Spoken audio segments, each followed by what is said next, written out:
Hello and welcome to easily. My name is Gaurav Baswal और आज के इस लेक्चर में प्यारे बच्चों हम पढ़ने वाले हैं डी एंड एफ ब्लॉक के एलिमेंट्स के बारे में। डी एंड एफ ब्लॉक के एलिमेंट्स क्या होते हैं, डी ब्लॉक के एलिमेंट को हम जनरली क्या कहते हैं, एफ ब्लॉक के एलिमेंट के एलिमेंट को क्या कहा जाता है जनरली, उनके बारे में आज चर्चा करने वाले हैं, रिवीजन करने वाले हैं और साथ ही साथ हम यहाँ पर 20 क्वेश्चन की प्रैक्टिस करेंगे। तो क्या आप तैयार हैं? तो शुरुआत करी जाए। मेरा नाम है गौरव बसवाल, जैसा कि मैंने आपको बताया मैं पिछले बहुत सालों से केमिस्ट्री पढ़ा रहा हूं और मैंने बहुत सारी एग्जाम केमिस्ट्री के अंदर क्वालिफाई करी हैं, जैसे कि IIT गेट, और उनमें काफ़ी अच्छी रैंक सिक्योर करी है। तो आप समझ सकते हैं कि मुझे थोड़ी केमिस्ट्री की नॉलेज है और वही मैं नॉलेज आपके थ्रू आपको मैं कन्वे करना चाहता हूँ। ठीक है, तो शुरुआत करी जाए। अब यहां पर मैंने कुछ लिखा हुआ है कि success is a journey not a destination, believe in the process not in the result. ठीक है, हमेशा हमको क्या सोचना चाहिए, हमें सोचना चाहिए कि हमारा जो रिजल्ट है वो कैसा आएगा। नहीं, बिल्कुल नहीं। हमें सोचना है कि आज हम क्या अच्छा कर सकते हैं, जो मैं प्रेजेंट में मूवमेंट कर रहा हूं, प्रेजेंट में जो चीजें कर रहा हूं, क्या वो एग्जाम पॉइंट ऑफ व्यू से हैं, क्या वो सही है, उन पे हमको फोकस करना। रिजल्ट जो होगा अच्छा ही होगा अगर आप मेहनत बिल्कुल दिल से करते हैं। जो चीज दिल से करी जाती है वो हमेशा ही उसका जो फल होता है, उसका जो रिजल्ट होता है वो काफी अच्छा रहता है। ठीक है, तो मैं आपसे हमेशा यही कहूंगा कि आप प्रोसेस में बिलीव करिए, आप जो प्रिपरेशन कर रहे हैं उसको एंजॉय करिए। आपको ये नहीं सोचना है कि जैसे आप सोचने लग जाए, अभी प्रिपरेशन करें, एक टॉपिक पढ़ा, सॉलिड स्टेट पढ़ लिया मान लिए, और सॉलिड स्टेट पढ़ने के बाद में आप भाई साहब सोच रहे हो कि मैं तो पहुंच गया दिल्ली यूनिवर्सिटी में और दिल्ली यूनिवर्सिटी में कॉन्सर्ट कैसा हो रहा है। ठीक है, लेकिन अभी आपको मतलब वो ठीक है, वो अच्छी बात है, आप सोच रहे हैं वो बेसिकली कहीं ना कहीं मोटिवेट करता है, लेकिन कहने का मतलब ये है आप चीज़ों को अभी जैसे सॉलिड स्टेट पढ़ रहे हो तो सॉलिड स्टेट में बिल्कुल घुस जाओ, सॉलिड स्टेट को अच्छी तरीके से रिवाइज करो, उस पर बेस्ड बहुत सारे क्वेश्चन यहाँ पे प्रैक्टिस करो। तो यही मेरा कहना है। तो चलिए शुरुआत करी जाए। सबसे पहला चीज़ यहाँ पर हम क्या क्या समझने वाले हैं, डी एंड एफ ब्लॉक के एलिमेंट के बारे में हमको ये समझना है। इंट्रोडक्शन, उसमें हमको बेसिकली फोकस यही करना है कि 3D सीरीज क्या होती है, 4D सीरीज क्या होती है, 5D सीरीज क्या होती है, 6D सीरीज क्या होती है, और यहाँ पर उन पे बेस्ड कुछ इंपॉर्टेंट ट्रांजिशन मेटल कॉम्प्लेक्सेस या कंपाउंड्स और एक्टिनाइड, फिर बाद में हमारे एक्टिनाइड्स के बाद में लेंथेनाइड के बारे में समझना है, और फिर हमको यहाँ पर कुछ एप्लीकेशंस के बारे में समझना है। ठीक है, तो क्या आप तैयार हैं? चलिए शुरुआत करी जाए। सबसे पहले तो मुझे ये बता दो, क्या मेरी वॉइस क्लियर है, क्या मैं ऑडिबल हूँ या नहीं, क्या मुझे आप देख पा रहे हैं या नहीं देख पा रहे, मुझे बता दीजिए। क्या मैं ऑडिबल हूँ, क्या मुझे देख पा रहे हैं? अब देखिए, ठीक है, अब मैं आपसे कहूँ पीरियोडिक टेबल कैसी दिखती है, तो सभी को पता है पीरियोडिक टेबल कुछ ऐसी दिखती है जहां पर एस ब्लॉक के एलिमेंट यहां पर आते हैं, पी ब्लॉक के एलिमेंट यहां पर आते हैं, और इनके बीच में यहां से लेके यहां तक के जो एलिमेंट हैं, कहां से लेके कहां तक के मैं बात करता हूं, यहां पर देखिए स्कैंडियम से लेके जिंक तक मैं बात करता हूं, इट्रियम से लेके कहां तक, कैडमियम तक। ठीक है, ऐसे ही मैं बात करता हूं लेंथेनम से लेके लेंथेनम के बाद में यहां पर मरकरी तक। ठीक है, ऐसे ही मैं बात करता हूं यहां पर एक्टिनियम के बाद में यहां पर CN तक। ठीक है, इसका नाम क्या है, कॉपरेंशियम, लेकिन जनरली इनको जो नेमिंग करी जाती है वो किसके आधार पर की जाती है, जो अपन 100 के बाद में जो एलिमेंट होते हैं उनको कुछ इस तरीके से, इसका जो 1112 है इसका जो नाम हो जाएगा वो क्या हो जाएगा, बाइयम। ठीक है, ऐसे कुछ नेमिंग कर सकते हैं, बट प्रेजेंट में ये जो एलिमेंट है वो डिस्कवर हो चुके हैं, अब इनकी नेमिंग कर दी। ठीक है, तो ये हमारे कुछ एलिमेंट हो गए डी ब्लॉक के एलिमेंट। ठीक है, इनको हम क्या कहते हैं, ये हमारे 3D सीरीज, ये हमारी है 4D सीरीज, और ये हमारी 5D सीरीज, और ये हमारी 6D सीरीज। पहले ये कहा जाता था 6D series is not complete, लेकिन NCERT में भी यही लिखा हुआ है। ठीक है, तो ये हमारे कुछ एलिमेंट है। ऐसे ही मैं आपसे बात करता हूं किसके बारे में, मैं बात करता हूं एफ ब्लॉक के एलिमेंट के बारे में। एफ ब्लॉक के एलिमेंट को हम जनरली क्या कहते हैं, inner transition elements. F block के जो एलिमेंट हैं वो कहाँ प्रेजेंट होते हैं, उनको पीरियोडिक टेबल में जगह कहाँ पर दी गई है, तो आपको ये कहना है, एक तो है हमारा 6th पीरियड, एक है हमारा 8th पीरियड। 6th पीरियड में आप जाओ कहाँ पर, ये जो थर्ड ग्रुप है हमारा। ठीक है, थर्ड ग्रुप के अंदर 6th पीरियड मतलब third group and 6th period में कौन आता है, लेंथेनाइड्स आते हैं, और हमारे पास में जो 7th पीरियड है और थर्ड ग्रुप उसमें आते हैं एक्टिनाइड्स। और एक्टिनाइड्स का डेफिनेशन क्या है, ऐसे ही बात करूं लेंथेनाइड्स का डेफिनेशन क्या है, उसके बारे में भी आज के इस लेक्चर में हमको चर्चा करनी है। चलिए आगे बढ़ते हैं। तो आपको एक पोजीशन समझ में आ गई कि वो कहाँ पर प्रेजेंट होते हैं, अब सबसे पहली चीज़ है आपको क्या समझना है, आपको ये समझना है कि इनका जनरल इलेक्ट्रॉनिक कॉन्फ़िगरेशन क्या होता है। किसकी बात कर रहा हूं मैं बात कर रहा हूं सबसे पहली चीज़, कुछ छोटी छोटी चीज़ें आपको बता देता हूं। डी ब्लॉक के एलिमेंट, क्या डी ब्लॉक एलिमेंट, इनको हम किस नाम से जानते हैं? इनको जनरली हम ये कहते हैं ट्रांजिशन एलिमेंट। क्या मैंने आपको ये बताया इनको ट्रांजिशन एलिमेंट क्यों कहा जाता है? तो आप ये कहोगे कि नहीं सर, आपने बिल्कुल नहीं बताया हमको, बिल्कुल जानकारी इस बारे में तो दी नहीं है। तो ले लो जरा, यहां पर है एस ब्लॉक के एलिमेंट, यहाँ पर ये फर्स्ट ग्रुप है, ये सेकंड ग्रुप है, ये एल्कलाइन मेटल है, ये हमारा एल्कलाइन अर्थ मेटल है, इधर मेरा पी ब्लॉक आता है। तो क्या आप यहाँ पर ये चीज ऑब्जर्व कर पा रहे हैं क्या कि जो हमारे डी ब्लॉक के एलिमेंट हैं they are present in between S and P, they are acting as a bridge in between S block के एलिमेंट और पी ब्लॉक के एलिमेंट। इसी वजह से आप इनको क्या कहते हो? इनको आप कहते हो ट्रांजिशन एलिमेंट। समझ में आया? आगे बढ़िए।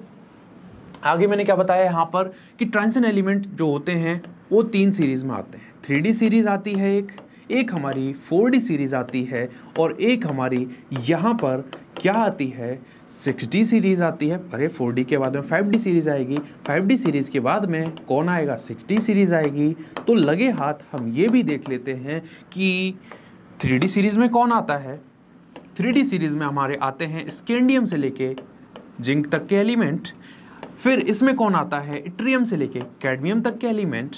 ऐसे इसमें कौन आता है? लेंथिनम, फिर हैपनियम, फिर यहाँ पर हमारा क्या आएगा? हमारा आ जाएगा Hg। ऐसे ही यहाँ पर देखो जरा, हमारा आएगा एक्टिनियम, एक्टिनियम के बाद में हमारा रदरफोर्डियम, रदरफोर्डियम के बाद में हमारा जो क्या था UUB, जिसका नाम हमने अभी क्या रख दिया है? CN रख दिया है, वो आ जाता है। अब जरा यहाँ पर लगे हाथ एक चीज़ के बारे में और चर्चा कर लेते हैं। वो क्या है सर? वो है इनका एटॉमिक नंबर।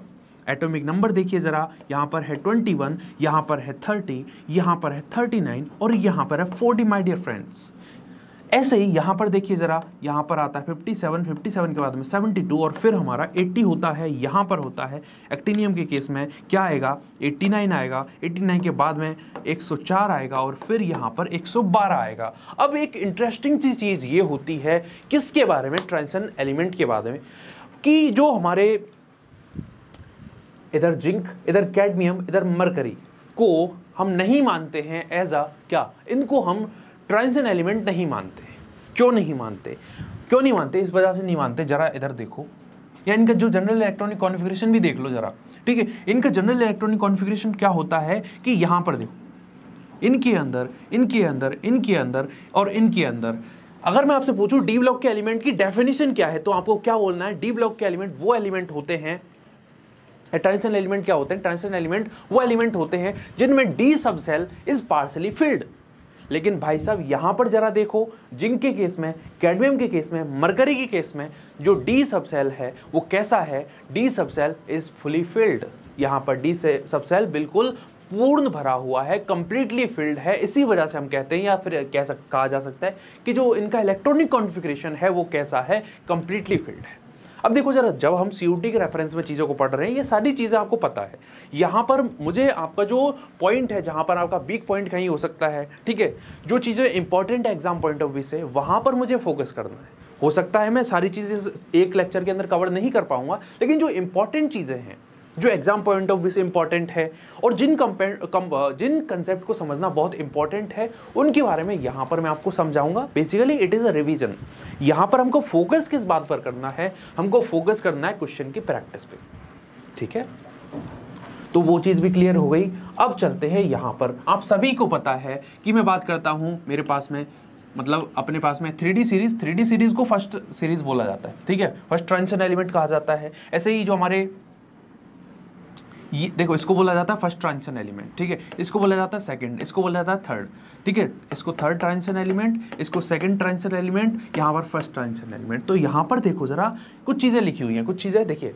आपको पता है स्कैंडियम से लेके जिंक तक के इलेक्ट्रॉनिक कॉन्फ़िगरेशन आप सभी को पता है। कन्फ्यूजन कहाँ पर होता है? क्रोमियम के अंदर होता है। क्रोमियम का इलेक्ट्रॉनिक कॉन्फ़िगरेशन होना क्या चाहिए था? होना चाहिए था D4S2, 3D4 4S2। लेकिन होता क्या है? तो सर होता है 3D5 4S1, ठीक है।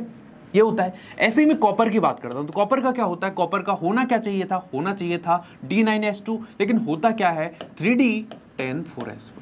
लेकिन आजकल एग्जामिनर ने इस तरीके के क्वेश्चन पूछना बंद ही कर दिया है, क्योंकि बच्चों को 3D सीरीज में दूसरे एलिमेंट का भले कॉन्फ़िगरेशन नहीं पता होगा, लेकिन क्रोमियम का और कॉपर का वो रट के जाते हैं। क्यों? क्योंकि ये डिफरेंट है और ये बहुत पैटर्न में आ चुका है, सब बच्चों को पता रहता है, किसी से भी पूछ लो यहाँ पर ये कॉन्फ़िगरेशन सभी को पता रहता है, तो इसको वो याद करके जाते हैं। ठीक है, तो ये आजकल एग्जाम में आता नहीं। तो यहाँ तक की जो चीजें हैं क्या हमको क्लियर हुई, यहाँ तक की चीजें क्या हमको क्लियर हुई, बताइए बताइए क्या ये चीज हमको यहाँ तक क्लियर है या नहीं? आई थिंक क्लियर होगी। ठीक है, अब जरा मैं बात करता हूं 4D सीरीज। 4D सीरीज कहां से कहां तक है, तो इट्रियम से लेके, इट्रियम 39 से लेके 48 कैडमियम तक, 48 इज द एटॉमिक नंबर। ठीक है, वहां तक की जो सीरीज है उसको कहा जाता है क्या, हमारी 4D सीरीज। इलेक्ट्रॉनिक कॉन्फ़िगरेशन जरा देख के चले जाना, इलेक्ट्रॉनिक कॉन्फ़िगरेशन थोड़ा इसका इंपॉर्टेंट है। ठीक है, इलेक्ट्रॉनिक कॉन्फ़िगरेशन यहाँ पर, ठीक है, इंपॉर्टेंट कहाँ पर, एक तो नाइवियम के केस में, ठीक है, जहां जहां 1 आ रहा है, ठीक है, जहां जहां 1 आ रहा है तो 1 भी देखो यहाँ पे काफी जगह आ रहा है। जैसे वहां पर तो केवल कौन था, क्रोमियम था और कॉपर था, इनका कॉन्फ़िगरेशन डिफरेंट था, बट यहाँ पर देखिए जरा, यहाँ पर नाइवियम का डिफरेंट है, मोलिब्डेनम का डिफरेंट है, टेक्नीशियम का डिफरेंट है, रुथेनियम का डिफरेंट है, रोडियम का डिफरेंट है, पैलेडियम का डिफरेंट है और सिल्वर का डिफरेंट है। सेम किसका, जो बस कैडमियम का है और आगे के ये 2 एलिमेंट है। मतलब यहां पर जो एक्सेप्शन है वो एक्चुअली कंसेप्ट बन चुका है, समझ रहे हो, ये चीज है। ऐसे ही अगर मैं बात करता हूं लेंथिनम की, तो लेंथिनम बेसिकली 57 एटॉमिक नंबर, फिर 72 पे आता है हैफनियम। देख लो जरा, अगर मैं पीरियोडिक टेबल में भी दिखाऊं इनकी पोजीशन, तो यहां पर है मेरा लेंथिनम, ठीक है, और यहां पर इसका एटॉमिक नंबर 57 हो गया। फिर आता है ये वाला एलिमेंट जो कि है हैफनियम, फिर अपनी यहां पर कौन सी सीरीज आ जाती है, यहां पर हमारी 5D सीरीज आ जाती है, 5D सीरीज यहां पर स्टार्ट हो जाती है। ठीक है, ऐसे ही मैं बात करता हूं, मतलब lanthanum, hafnium, tantalum, tungsten, rhenium, osmium, iridium, platinum, gold and H, ये एलिमेंट हो गए 5D सीरीज के। ऐसे ही मैं यहां पर अगर आपसे चर्चा करूं तो ये कुछ एलिमेंट हो गए। इनसे जनरली वो क्वेश्चन उठाता नहीं, क्योंकि CUT का जो लेवल है वो इतना नहीं कि बेसिकली यहां तक पहुंच जाए। ठीक है, यहां तक वो नहीं पहुंचेगा। आपको याद कहां से रखता है, क्वेश्चन जो बनता है वो या तो 4D सीरीज से बनेगा, 5D सीरीज से बनेगा। 4D सीरीज और 5D सीरीज में कुछ सिमिलैरिटीज भी आती हैं, जो मैं चर्चा करूंगा, और वो सिमिलैरिटी किस वजह से आती है उनके बारे में मैं आपसे चर्चा करूंगा। ठीक है, तो यहां पर कुछ इलेक्ट्रॉनिक कॉन्फ़िगरेशन याद अपन को होने चाहिए। एटॉमिक नंबर पूछ लेगा जनरली, ठीक है, टंगस्टन का एटॉमिक नंबर क्या है, ठीक है, रीनियम का, ऑस्मियम का, इरिडियम का, प्लेटिनम का, ये कुछ छोटी छोटी जानकारी आपको पता होनी चाहिए, मैंने आपको बता दिया। ठीक है, आगे बढ़ते हैं। अब जनरल प्रॉपर्टीज के बारे में जरा चर्चा करें। जनरल प्रॉपर्टीज अगर मैं आपसे कहूं कि जो हमारे डी ब्लॉक के एलिमेंट होते हैं, ट्रांजिशन एलिमेंट्स होते हैं, उनके बारे में जनरल प्रॉपर्टी क्या होती है। डी ब्लॉक का एलिमेंट जहां पर भी आ जाए, उसका एक चीज आपको जरूर कहनी है उस बारे में कि ये क्या करते हैं, वेरिएबल ऑक्सीडेशन स्टेट शो करते हैं। क्या शो करते हैं, वेरिएबल ऑक्सीडेशन स्टेट शो करते हैं। और वेरिएबल ऑक्सीडेशन स्टेट शो करने की वजह से, मतलब और तो बहुत सारी चीजें हैं, बट जो इंपॉर्टेंट मैं आपको बता रहा हूं कि यहां पर वेरिएबल ऑक्सीडेशन स्टेट ये शो करते हैं, जिसकी वजह से होता क्या है, एग्जाम में क्वेश्चन आया हुआ है CUT के अंदर कि इनकी कैटालिटिक प्रॉपर्टी किस नेचर की वजह से होती है। तो ये जो कुछ कैटालिटिक प्रॉपर्टी इनमें आ जाती है, आपने पढ़ा होगा हैबर प्रोसेस के बारे में, तो हैबर प्रोसेस के अंदर आयरन, मोलिब्डेनम, जो टंगस्टन है, वो बेसिकली हमारे ट्रांजिशन एलिमेंट है। क्या? बिल्कुल ट्रांजिशन एलिमेंट है। वो जो नेचर रख रहे हैं कैटालिटिक, वो किसकी वजह से, इसकी वजह से है। दूसरी चीज, यहां पर ये जो कुछ एलिमेंट होते हैं वो कैसे होते हैं, कलरफुल होते हैं। मतलब कुछ एलिमेंट में क्या होता है, कलरफुल नेचर आता है। कलरफुल क्यों होते हैं?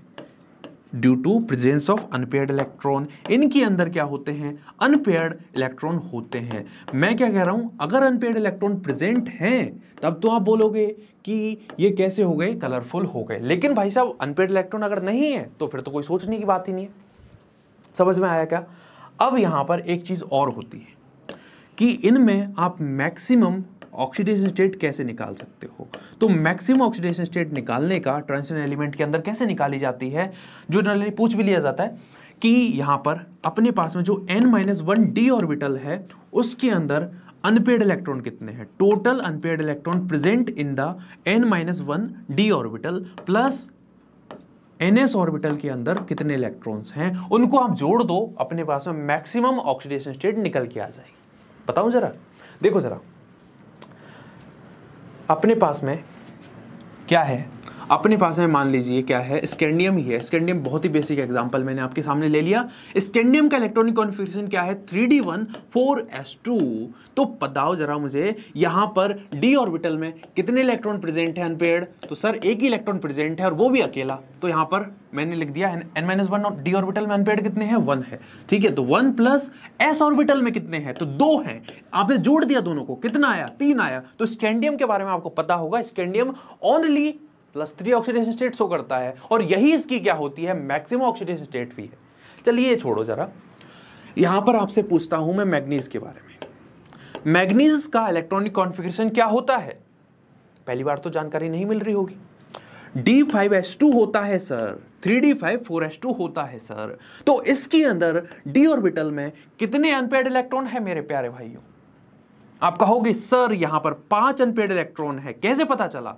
अरे सर इसमें नन्ही सी बात में, मतलब इतना आप एक्साइटेड हो रहे हो, मतलब देखो एक इलेक्ट्रॉन ऐसे भरूंगा, ठीक है, एक एक मैंने कर दिया, 5 ऑर्बिटल थे मेरे पास में, पांचों में एक एक इलेक्ट्रॉन भर दिया, लेकिन सर यहां पर कोई सा भी इलेक्ट्रॉन पेयर नहीं है, इसका मतलब ये तो सारे के सारे अनपेयर्ड इलेक्ट्रॉन है। बहुत बढ़िया, 5 यहां पर क्या हो गए, अनपेयर्ड इलेक्ट्रॉन हो गए, प्लस आपने क्या किया, s ऑर्बिटल में 2 इलेक्ट्रॉन देखे, दोनों को जोड़ दिया, तो 7 यहां पर क्या हो गई, 7 यहां पर मैक्सिमम ऑक्सीडेशन स्टेट हो गई है। आपने पढ़ा होगा जो मैग्नीज आयन होता है या मैग्नीज होता है वो मैक्सिमम अपनी +7 ऑक्सीडेशन स्टेट शो कर सकता है किसी भी कंपाउंड के अंदर। अरे KMnO4 का एग्जांपल सुना होगा ना, KMnO4 के अंदर अगर मैं कहूं कि मैग्नीज की जो ऑक्सीडेशन स्टेट है वो कितनी है, तो आपका आंसर क्या होना चाहिए सर, +7, जो कि मैक्सिमम है अपने 3D सीरीज के अंदर। 3D सीरीज में मैग्नीज से ज्यादा कोई भी ऑक्सीडेशन स्टेट शो नहीं कर सकता है।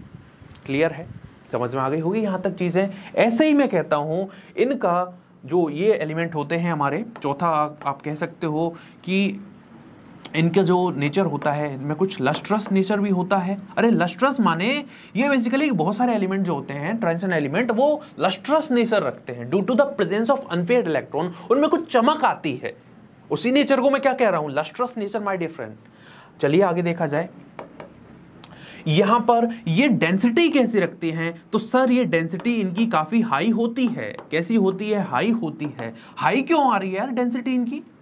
अरे सर इनके अंदर है तो ये मेटल, अरे ट्रांजिशन मेटल्स ही हैं, और ट्रांजिशन मेटल में कहीं ना कहीं जो इनका कॉम्प्लेक्स रहेगा, या मैं बात करूं इनके अंदर, अगर ये वैसे मैं बात करता हूं आयरन के बारे में, आयरन बेसिकली नेचर में एक, जैसे आप रॉड को देखते हो वो मेटेलिक बॉन्डिंग रख रहा है क्या, मेटेलिक क्रिस्टल बना रहा है क्या, बिल्कुल बना रहा है। और यहां पर उसी वजह से अपन कहते हैं भाई साहब इसकी डेंसिटी कैसी है, हाई है। समझ में आएगा, यहां तक चीजें क्लियर होंगी, ठीक है। अब चलिए आगे बढ़ते हैं, कुछ बेसिक नन्ही मुंडी जानकारी मैंने आपको दे दी है। अब जरा बहुत ही इंपॉर्टेंट, मैंने क्या बोला, ये क्रिस्टल बनाते हैं, कैसा क्रिस्टल बनाते हैं उसके बारे में जरा चर्चा कर लेते हैं। अब क्रिस्टल क्या होता है बिल्कुल मेरे से मत पूछना, और पूछने का मन हो तो क्लास के बाद में, क्योंकि क्रिस्टल के बारे में मैं सॉलिड स्टेट में चिल्ला चिल्ला के बता चुका हूं कि क्रिस्टल क्या होता है। 3D जब लैटिस पॉइंट 3D अरेंजमेंट करते हैं स्पेस के अंदर, उससे एक संरचना बनती है, उस संरचना को हम क्या कहते हैं, क्रिस्टल लैटिस या स्पेस लैटिस कहते हैं। और इसमें जो बार बार जो रिपीट हो रही होती है unit, that is basically known as the unit cell my dear friend. अब यूनिट सेल जो होती है वो कितने टाइप की होती है, तो सर वो SCC होती है, वो क्या होती है, BCC होती है, वो हमारी FCC भी हो सकती है, और चौथी हमारी HCP भी हो सकती है। तो मेजरली यहां पर कुछ ये वाली यूनिट सेल प्रेजेंट होती है। अब जरा आपको याद रखना है, याद रख पाओ तो बहुत अच्छा है, नहीं याद रख पाओ तो इसमें मैं कुछ कर नहीं पाऊंगा। देखो यहां पर अपने पास में एक तो याद रखना किसका, अपना जो कॉपर है, अपना याद रखना, मतलब जो 3D सीरीज के एलिमेंट है उनका तो एटलीस्ट याद ही रख लेना यार, कि अपने पास में जैसे टाइटेनियम हो गया, ठीक है, वेनेडियम हो गया, इनका BCC है, इसका भी BCC है, इसका BCC भी होता है, CCP भी होता है, मतलब FCC भी होता है, ठीक है। आयरन जो होता है वो किस स्ट्रक्चर बनाता है, वो HCP यूनिट सेल में लाई करता है। HCP यूनिट सेल बेसिकली वो प्रेजेंट होता है, क्रिस्टल लैटिस उसका HCP यूनिट सेल वाला होता है, ठीक है। ऐसे बात करता हूँ जिंक की, वो भी क्या करता है, HCP। तो कुछ बेसिक बस मैंने आपको आइडिया देने के लिए एक लगा दिया है, ठीक है। तो आगे बढ़ते हैं। अब चलिए यहां पर देखा जाए किसके बारे में बहुत ही इंपॉर्टेंट है, बहुत ही इंपॉर्टेंट जानकारी आपके लिए लेके आया हूं।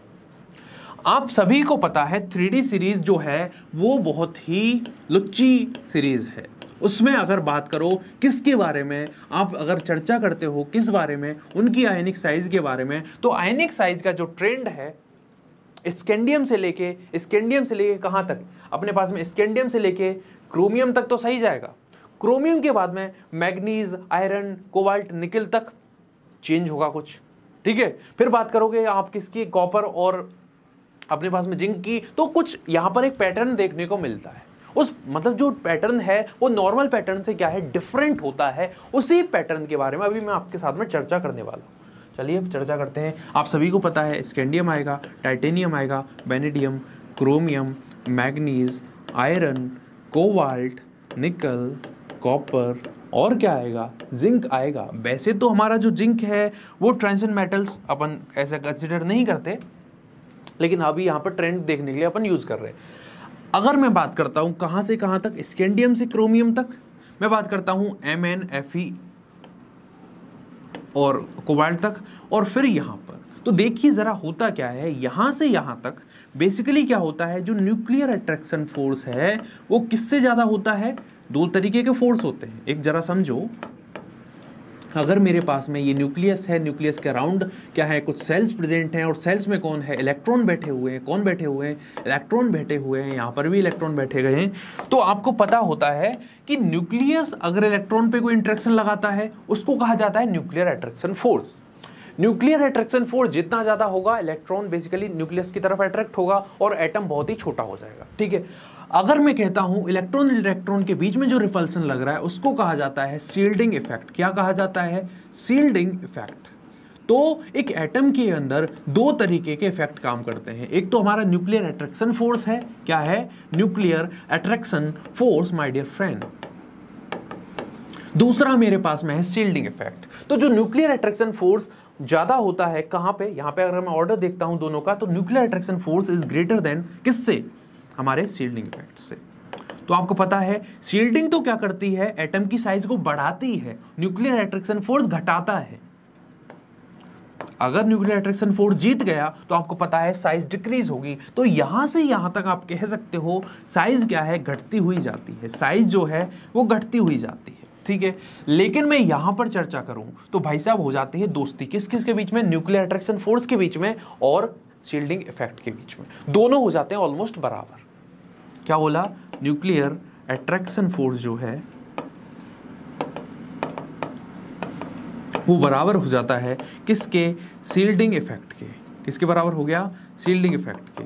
और इसकी वजह से हम ये कहते हैं यहां पर साइज बिल्कुल चेंज नहीं होती है, साइज वैसी की वैसी रहती है, साइज सेम रहती है। आपको सभी को पता है आयरन के बारे में, कोबाल्ट के बारे में, आयरन कोबाल्ट का जो जानकारी है साइज के बारे में वो किसी से छुपी नहीं है, सभी को पता है इनकी साइज सेम रहती है। निकल को भी उसी में इंक्लूड कर लेते हैं जनरली, ठीक है। ऐसे ही मैं बात करता हूं यहां से यहां तक, तो यहां पर होता है कमाल, यहां पर होता है क्या, साइज में चेंज। साइज यहां पर क्या होती है, बढ़ती है।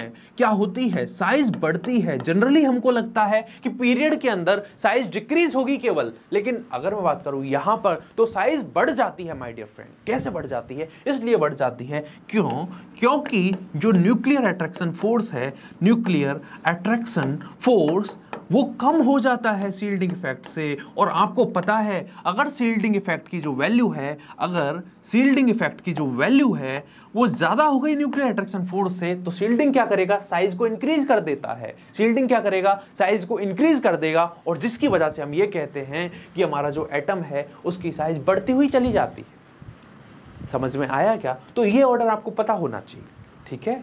अब आगे बढ़ा जाए, अब आगे बढ़ते हैं। यहां पर हमने क्या देखा है, यहां पर सिंपल हमने डेल्टा एच के साथ में और एटॉमिक नंबर के साथ में ग्राफ प्लॉट कर दिया है, जो कि ग्राफ कुछ ऐसा दिखता है। ये किसके लिए है, हमारी सीरीज 1 मतलब 3D सीरीज के लिए, ये हमारी 4D सीरीज के लिए, ये हमारी 5D सीरीज के लिए। चलिए आगे बढ़ते हैं।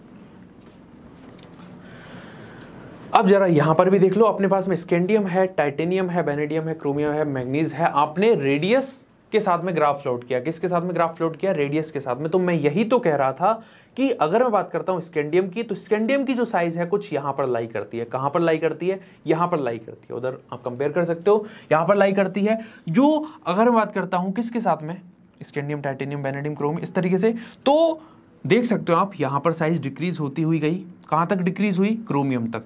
मैग्नीज की भी डिक्रीज हुई कहीं ना कहीं, ठीक है, इसके कंपैरिजन देखो तो मैग्नीज तक डिक्रीज हो रही। इनकी जो साइज है ऑलमोस्ट सेम है। क्यों सेम है? क्योंकि न्यूक्लियर अट्रैक्शन फोर्स और जो हमारा शील्डिंग इफेक्ट है वो दोनों ऑलमोस्ट बराबर हो गए। फिर यहां पर देखो बढ़ती हुई गई है, यहां पर क्या हुआ, इंक्रीज हुआ है। निकल के केस में तो बराबर है, कॉपर और जिंक के केस में आप देख सकते हो साइज जो है वो बड़ी है। किस वजह से बड़ी है? यहां पर शील्डिंग जो इफेक्ट है वो किससे ज्यादा हो गया है, वो ज्यादा हो चुका है अट्रैक्शन फोर्स से, न्यूक्लियर अट्रैक्शन फोर्स से। चलिए आगे बढ़ते हैं, यहां तक चीजें क्लियर होंगी, कोई इसमें डाउट नहीं होना चाहिए, ठीक है। अब ऐसे ही मैं बात करूं आयनाइजेशन एंथैल्पी के बारे में, तो आप सभी को पता है एक आइसोलेटेड गैसियस एटम से अगर आपको इलेक्ट्रॉन निकालना है तो कुछ अमाउंट ऑफ एनर्जी देनी पड़ती है। तो उस अमाउंट ऑफ एनर्जी को ही हम किस नाम से जानते हैं माय डियर फ्रेंड? हम जानते हैं as ionization enthalpy. Ionization potential भी जिसको कहा जाता है, आयनाइजेशन एनर्जी भी जनरली कह देते हैं, उसके बारे में मैं चर्चा कर रहा हूं। तो अगर आपको ये पता है किस बारे में जानकारी है, आपके पास में जानकारी है इस बारे में, साइज के बारे में जानकारी है, तो साइज के इनवर्सली प्रोपोर्शनल होता है आयनाइजेशन एंथैल्पी। तो साइज का जो ऑर्डर है उसका उल्टा ऑर्डर आप लगा दो, यहां पर किसका ऑर्डर बन जाएगा, आयनाइजेशन एंथैल्पी का। तो आपको पता है यहां पर जो आयनाइजेशन एंथैल्पी है, यहां पर साइज डिक्रीज होती हुई जा रही है, आयनाइजेशन एंथैल्पी बढ़ेगी, ठीक है। यहां पर क्या होगा, यहां पर आप कहोगे ऑलमोस्ट सेम रहेगी, यहां पर आयनाइजेशन एंथैल्पी सेम रहेगी और इधर आयनाइजेशन जो एंथैल्पी है वो क्या रहेगी, डिक्रीज होगी। क्या होगी, डिक्रीज होगी। चलिए आगे बढ़ा जाए। अब यहां पर मैंने कुछ चीजें लिखी हैं, बस वो आपको एक आइडिया देने के लिए लिखा गया है कि अपने पास में डिफरेंट इलेक्ट्रॉनिक कॉन्फ़िगरेशन है। किसके लिखे हुए हैं? स्कैंडियम के लिखे हुए हैं, टाइटेनियम मतलब 3D सीरीज के एलिमेंट के कुछ इलेक्ट्रॉनिक कॉन्फ़िगरेशन यहां पर हमने लिखे गए। अब एंथैल्पी ऑफ एटमाइजेशन आप देखते हो तो वो क्या कर रही है, कुछ एक ट्रेंड कुछ देखने को नहीं मिल रहा है, ठीक है, कुछ खास ट्रेंड है नहीं इधर, ठीक है। अगर मैं बात करता हूँ आयनाइजेशन एंथैल्पी की, तो आयनाइजेशन एंथैल्पी भी मैंने आपके साथ में यहाँ पर बता दी है। आयनाइजेशन एंथैल्पी देखो जरा, आयनाइजेशन एंथैल्पी यहाँ पर क्या हो रही है, बेसिकली बढ़ती हुई जा रही है, बढ़ती हुई जा रही है। वैल्यूज को अगर मैं देखूँ स्कैंडियम के रेस्पेक्ट में, ठीक है, टाइटेनियम के रेस्पेक्ट में, वैनेडियम के रेस्पेक्ट में, ठीक है, तो वैल्यूज जो है देखो यहाँ से यहाँ तक एक कंपेरेबल आप कह सकते हो कि इसकी थी 631, इसकी है 656, इसकी है 650, यहाँ पर है 653, तो यहाँ तक तो बढ़ रही है, फिर आगे भी बढ़ी। फिर जनरल जो ट्रेंड है कुछ यहाँ पर एक खास ट्रेंड देखने को मिल नहीं रहा है एक्चुअल में, बढ़ रही है घट रही है, बट अगर हम उस चीज़ के अकॉर्डिंग चलते हैं, साइज के अकॉर्डिंग, तो वो कुछ ऐसा कहती है चीज़ें, ठीक है। ऐसे ही बात करता हूँ यहाँ पर मेटेलिक या आयनिक रेडियाई की, तो वो सिंपल सी चीज़ें हैं, खास इस तरीके से पूछता नहीं है एग्जामिनर, ठीक है, कि डेटा वगैरह कुछ ऐसे देगा नहीं, ठीक है, डेटा के अकॉर्डिंग नहीं, कंसेप्ट जो है उसके अकॉर्डिंग अपन को चलना है। अब चलिए ऑक्सीडेशन स्टेट के बारे में थोड़ी सी चर्चा कर ली जाए। होता क्या है, हमने क्या कहा, जो डी ब्लॉक के एलिमेंट हैं, जो हमारे ट्रांजिशन मेटल्स हैं, वो क्या करते हैं, वेरिएबल ऑक्सीडेशन स्टेट शो करते हैं। क्या शो करते हैं? वेरिएबल ऑक्सीडेशन स्टेट शो करते हैं। वेरिएबल ऑक्सीडेशन स्टेट शो करने का मतलब क्या है कि जो भी बेसिकली हमारा ट्रांजिशन मेटल है वो जनरली एक ऑक्सीजन स्टेट के अलावा वो दूसरी वाली भी शो करता है। जैसे मैं एग्जांपल के लिए, मैं आयरन का एग्जांपल लेता हूं, वो +2 भी शो करता है, वो +3 भी शो करता है। मैं एग्जांपल लेता हूं मैग्नीज का, इसके बारे में तो सभी बच्चे को पता है कि जो मैग्नीज है उससे तो पूरी दुनिया डरती है। +2 से लेके +7 तक ऑक्सीडेशन स्टेट शो कर देता है, एक रेंज दिखाता है। यहां पर अपने पास में +2 है, +3 है, +4 है, +5 है, +6 है, +7 है। माय डियर, कहने का मतलब ये वेरिएबल ऑक्सीडेशन स्टेट शो करते हैं। लेकिन जहां पर पूरी दुनिया वेरिएबल ऑक्सीडेशन स्टेट शो करने में लगी हुई है, वहां पर जिंक और स्कैंडियम क्या करते हैं, वो बिल्कुल कमिटेड बंदा है, बिल्कुल वो उसका फोकस पता है, उसको दूसरी की तरफ देखना ही नहीं है, दूसरी को देखता ही नहीं है, वो अपनी वाली पे फोकस करता है कि मेरी जो ऑक्सीजन स्टेट है मैं उसको ही देखूंगा, मैं केवल +3 ऑक्सीजन स्टेट शो करूंगा। भाई साहब इधर भी ऐसा ही हाल है। क्या है? +2 है। अब होता क्या है, जब आप एक पे ही फोकस करते हो तो काफी बार हमको दिक्कतों का सामना करना पड़ता है। अरे उसके साथ में लड़ाई हो गई, तो और तो है नहीं कि किसके साथ में मतलब कुछ डिस्कस करके आ सके हैं, कुछ मतलब इसके साथ में लड़ाई होगी तो थोड़े टाइम उसके साथ में स्पेंड कर लें, ऐसा कुछ होता नहीं है। तो कुछ कमियां भी होती हैं उस चीज़ में। ऐसे ही यहाँ पर होता है माय डियर फ्रेंड, यहाँ पर भी क्या होगा, बेसिकली ये +3 शो कर रहा है, +2 शो कर रहा है, तो रिएक्शन जब करता है बहुत सारी चीज़ें यहाँ पर आपको ड्रॉबैक देखने को मिलते हैं एक ही ऑक्सीडेशन स्टेट की वजह से। एक खास ड्रॉबैक ये भी तो हो सकता है कि ये कैटालिटिक प्रॉपर्टीज की बहुत ज़्यादा नहीं बचती है। क्यों नहीं बचती? कि इसको पता है भाई साहब, जो स्कैंडियम अगर कहाँ पे प्रेजेंट है, कहीं पे भी प्रेजेंट होगा, वो हमेशा ही क्या शो करेगा, +3 शो करेगा। जिंक हमेशा ही +2 शो करेगा। इसका मतलब ना तो उसका ऑक्सीडेशन हो सकता है, ना ही उसका रिडक्शन हो सकता है। लेकिन अगर मैं बात करूं किसके बारे में, टाइटेनियम +2 भी शो कर सकता है, +3 भी शो कर सकता है, +4 भी शो कर सकता है। वेनेडियम +2, +3, +4, +5 ये ऑक्सीजन स्टेट शो करता है। क्रोमियम +2 से लेके +6 तक शो कर देता है। इसके बारे में तो आपको बता ही दिया है। इसके जो कारनामे हैं मैं क्या बताऊं आपसे, क्या चर्चा करूं भाई साहब, इसने किसी को नहीं छोड़ा। +2 को भी शो कर रहा है, +2 के साथ में भी लगा हुआ है, +3 के साथ में भी है, +4 के साथ में भी है, +5 के साथ में भी है, +6 के साथ में भी है और +7, मतलब साथ साथ देखो जरा, साथ साथ के साथ में इसका साथ है। यहां पर आयरन के केस में +2, +3, +4 और +6, जनरली ऑक्सीजन स्टेट जो है वो +2 और +3 क्या होती है, ज्यादा स्टेबल होती है। कहते हैं ना, आप 100 भले ही +2 भी कर सकते हो, +3 भी शो कर सकते हो, +4 भी कर सकते हो, +5 भी कर सकते हो, +6 भी कर सकते हो, 7 भी कर सकते हो। लेकिन एक आपका जो ट्यूनिंग बैठती है जनरली, या तो एक होगी या फिर 2 होंगी। ऐसा तो नहीं सबके साथ में बहुत अच्छी ट्यूनिंग बैठ रही हो, कुछ उसका भी कुछ आपके साथ में मतलब हो, उसका भी कुछ आपके साथ में रिश्ता रखने के पीछे कुछ ना कुछ तो रीजन होते हैं। मतलब चॉइस आप रख रहे हो, भले मान लिया कि +2 है, +3 है, +4 है, चॉइस बहुत सारी है, लेकिन एक जो ऑक्सीजन स्टेट है वो क्या रहेगी, स्टेबल रहेगी। सारी की सारी स्टेबल हो ऐसा जरूरी नहीं है, चॉइस है आपके पास। ऐसे ही मैं कोबाल्ट के बारे में चर्चा करता हूं, +2 और +3, अपने पास में +4 भी है, लेकिन ऑक्सीजन स्टेट जो ये वाली है वो ज्यादा स्ट्रॉन्ग होती है, ज्यादा स्टेबल होती है my dear friend. +2, +3, +4, copper +1, +2, Cu+1 को क्या बोला जाता है, क्यूप्रस। Cu+2 को क्या बोला जाता है, क्यूप्रिक। Fe2+ को क्या बोला जाता है, फेरस, फेरसाइनी तो बोलते हैं। Fe3+ को क्या बोला जाता है, फेरिक। क्लियर है? तो ये कुछ जानकारी हमने ले ली, चलिए आगे बढ़ा जाए। यहां पर अपन ने ट्रेंड देखा है किस बारे में, हमारे पास में M2M है, स्टैंडर्ड इलेक्ट्रोड पोटेंशियल का ऑर्डर आपने देखा है। तो वो ऑर्डर कुछ इस तरीके से दिखता है। अपने पास में है टाइटेनियम, अपने पास में है वेनेडियम। अब देखो जरा, स्कैंडियम था, टाइटेनियम था, इसका इलेक्ट्रॉनिक कॉन्फ़िगरेशन है D1S2, ठीक है, इसका है D2S2। यहाँ पर आपने क्या किया है, 2 इलेक्ट्रॉन निकाल दिए हैं, इधर से भी 2 इलेक्ट्रॉन, तो अपने पास में D1 बचा, यहाँ पर बचा D2। तो लेकिन जो हमारा ऑर्डर है वो कहाँ से स्टार्ट हो रहा है, टाइटेनियम से लेके जिंक तक गया। तो आप देखो जरा, अपने पास में जो इलेक्ट्रोड पोटेंशियल है उसका ऑर्डर कुछ इस तरीके से देखने को मिलता है। वो बेसिकली क्या जा रहा है, बढ़ता हुआ जा रहा है। कहाँ से कहाँ तक, टाइटेनियम से लेके क्रोमियम तक। फिर क्या होगा, क्रोमियम तक बढ़ा, फिर मैग्नीज पे जाके घटेगा। फिर आप देखो जरा, यहाँ पर कुछ इस तरीके का ऑर्डर देखने को मिलता है। और फाइनली जो कॉपर है उसके लिए आपको सभी को पता है, पूरी दुनिया जानती है, इसका जो इलेक्ट्रोड पोटेंशियल है, वो इलेक्ट्रोड पोटेंशियल जो है वो 0.34 वोल्ट होता है। अब देखो जरा, किसी भी चीज़ का, किसी भी मेटल आयन का अगर जो इलेक्ट्रोड पोटेंशियल है वो पॉजिटिव में आ रहा है, या मैं ऐसा कह दूं कि जिसका इलेक्ट्रोड पोटेंशियल जितना ज़्यादा होगा उसका रिडक्शन उतना ही आसान होगा। और खुद का अगर रिडक्शन हो रहा है तो वो दूसरे का क्या करेगा, ऑक्सीडेशन करेगा। मतलब उसकी ऑक्सीडाइजिंग पावर ज़्यादा होती है। क्या होती है, ऑक्सीडाइजिंग पावर ज़्यादा होती है। मैं ऐसा कह सकता हूँ, क्या ऑक्सीडाइजिंग पावर ज़्यादा है तो उसका रेड्यूसिंग नेचर क्या हो जाएगा, रेड्यूसिंग नेचर कम हो जाएगा। समझ में आया या नहीं आया कि ये बात अपने सिर के ऊपर से चली गई?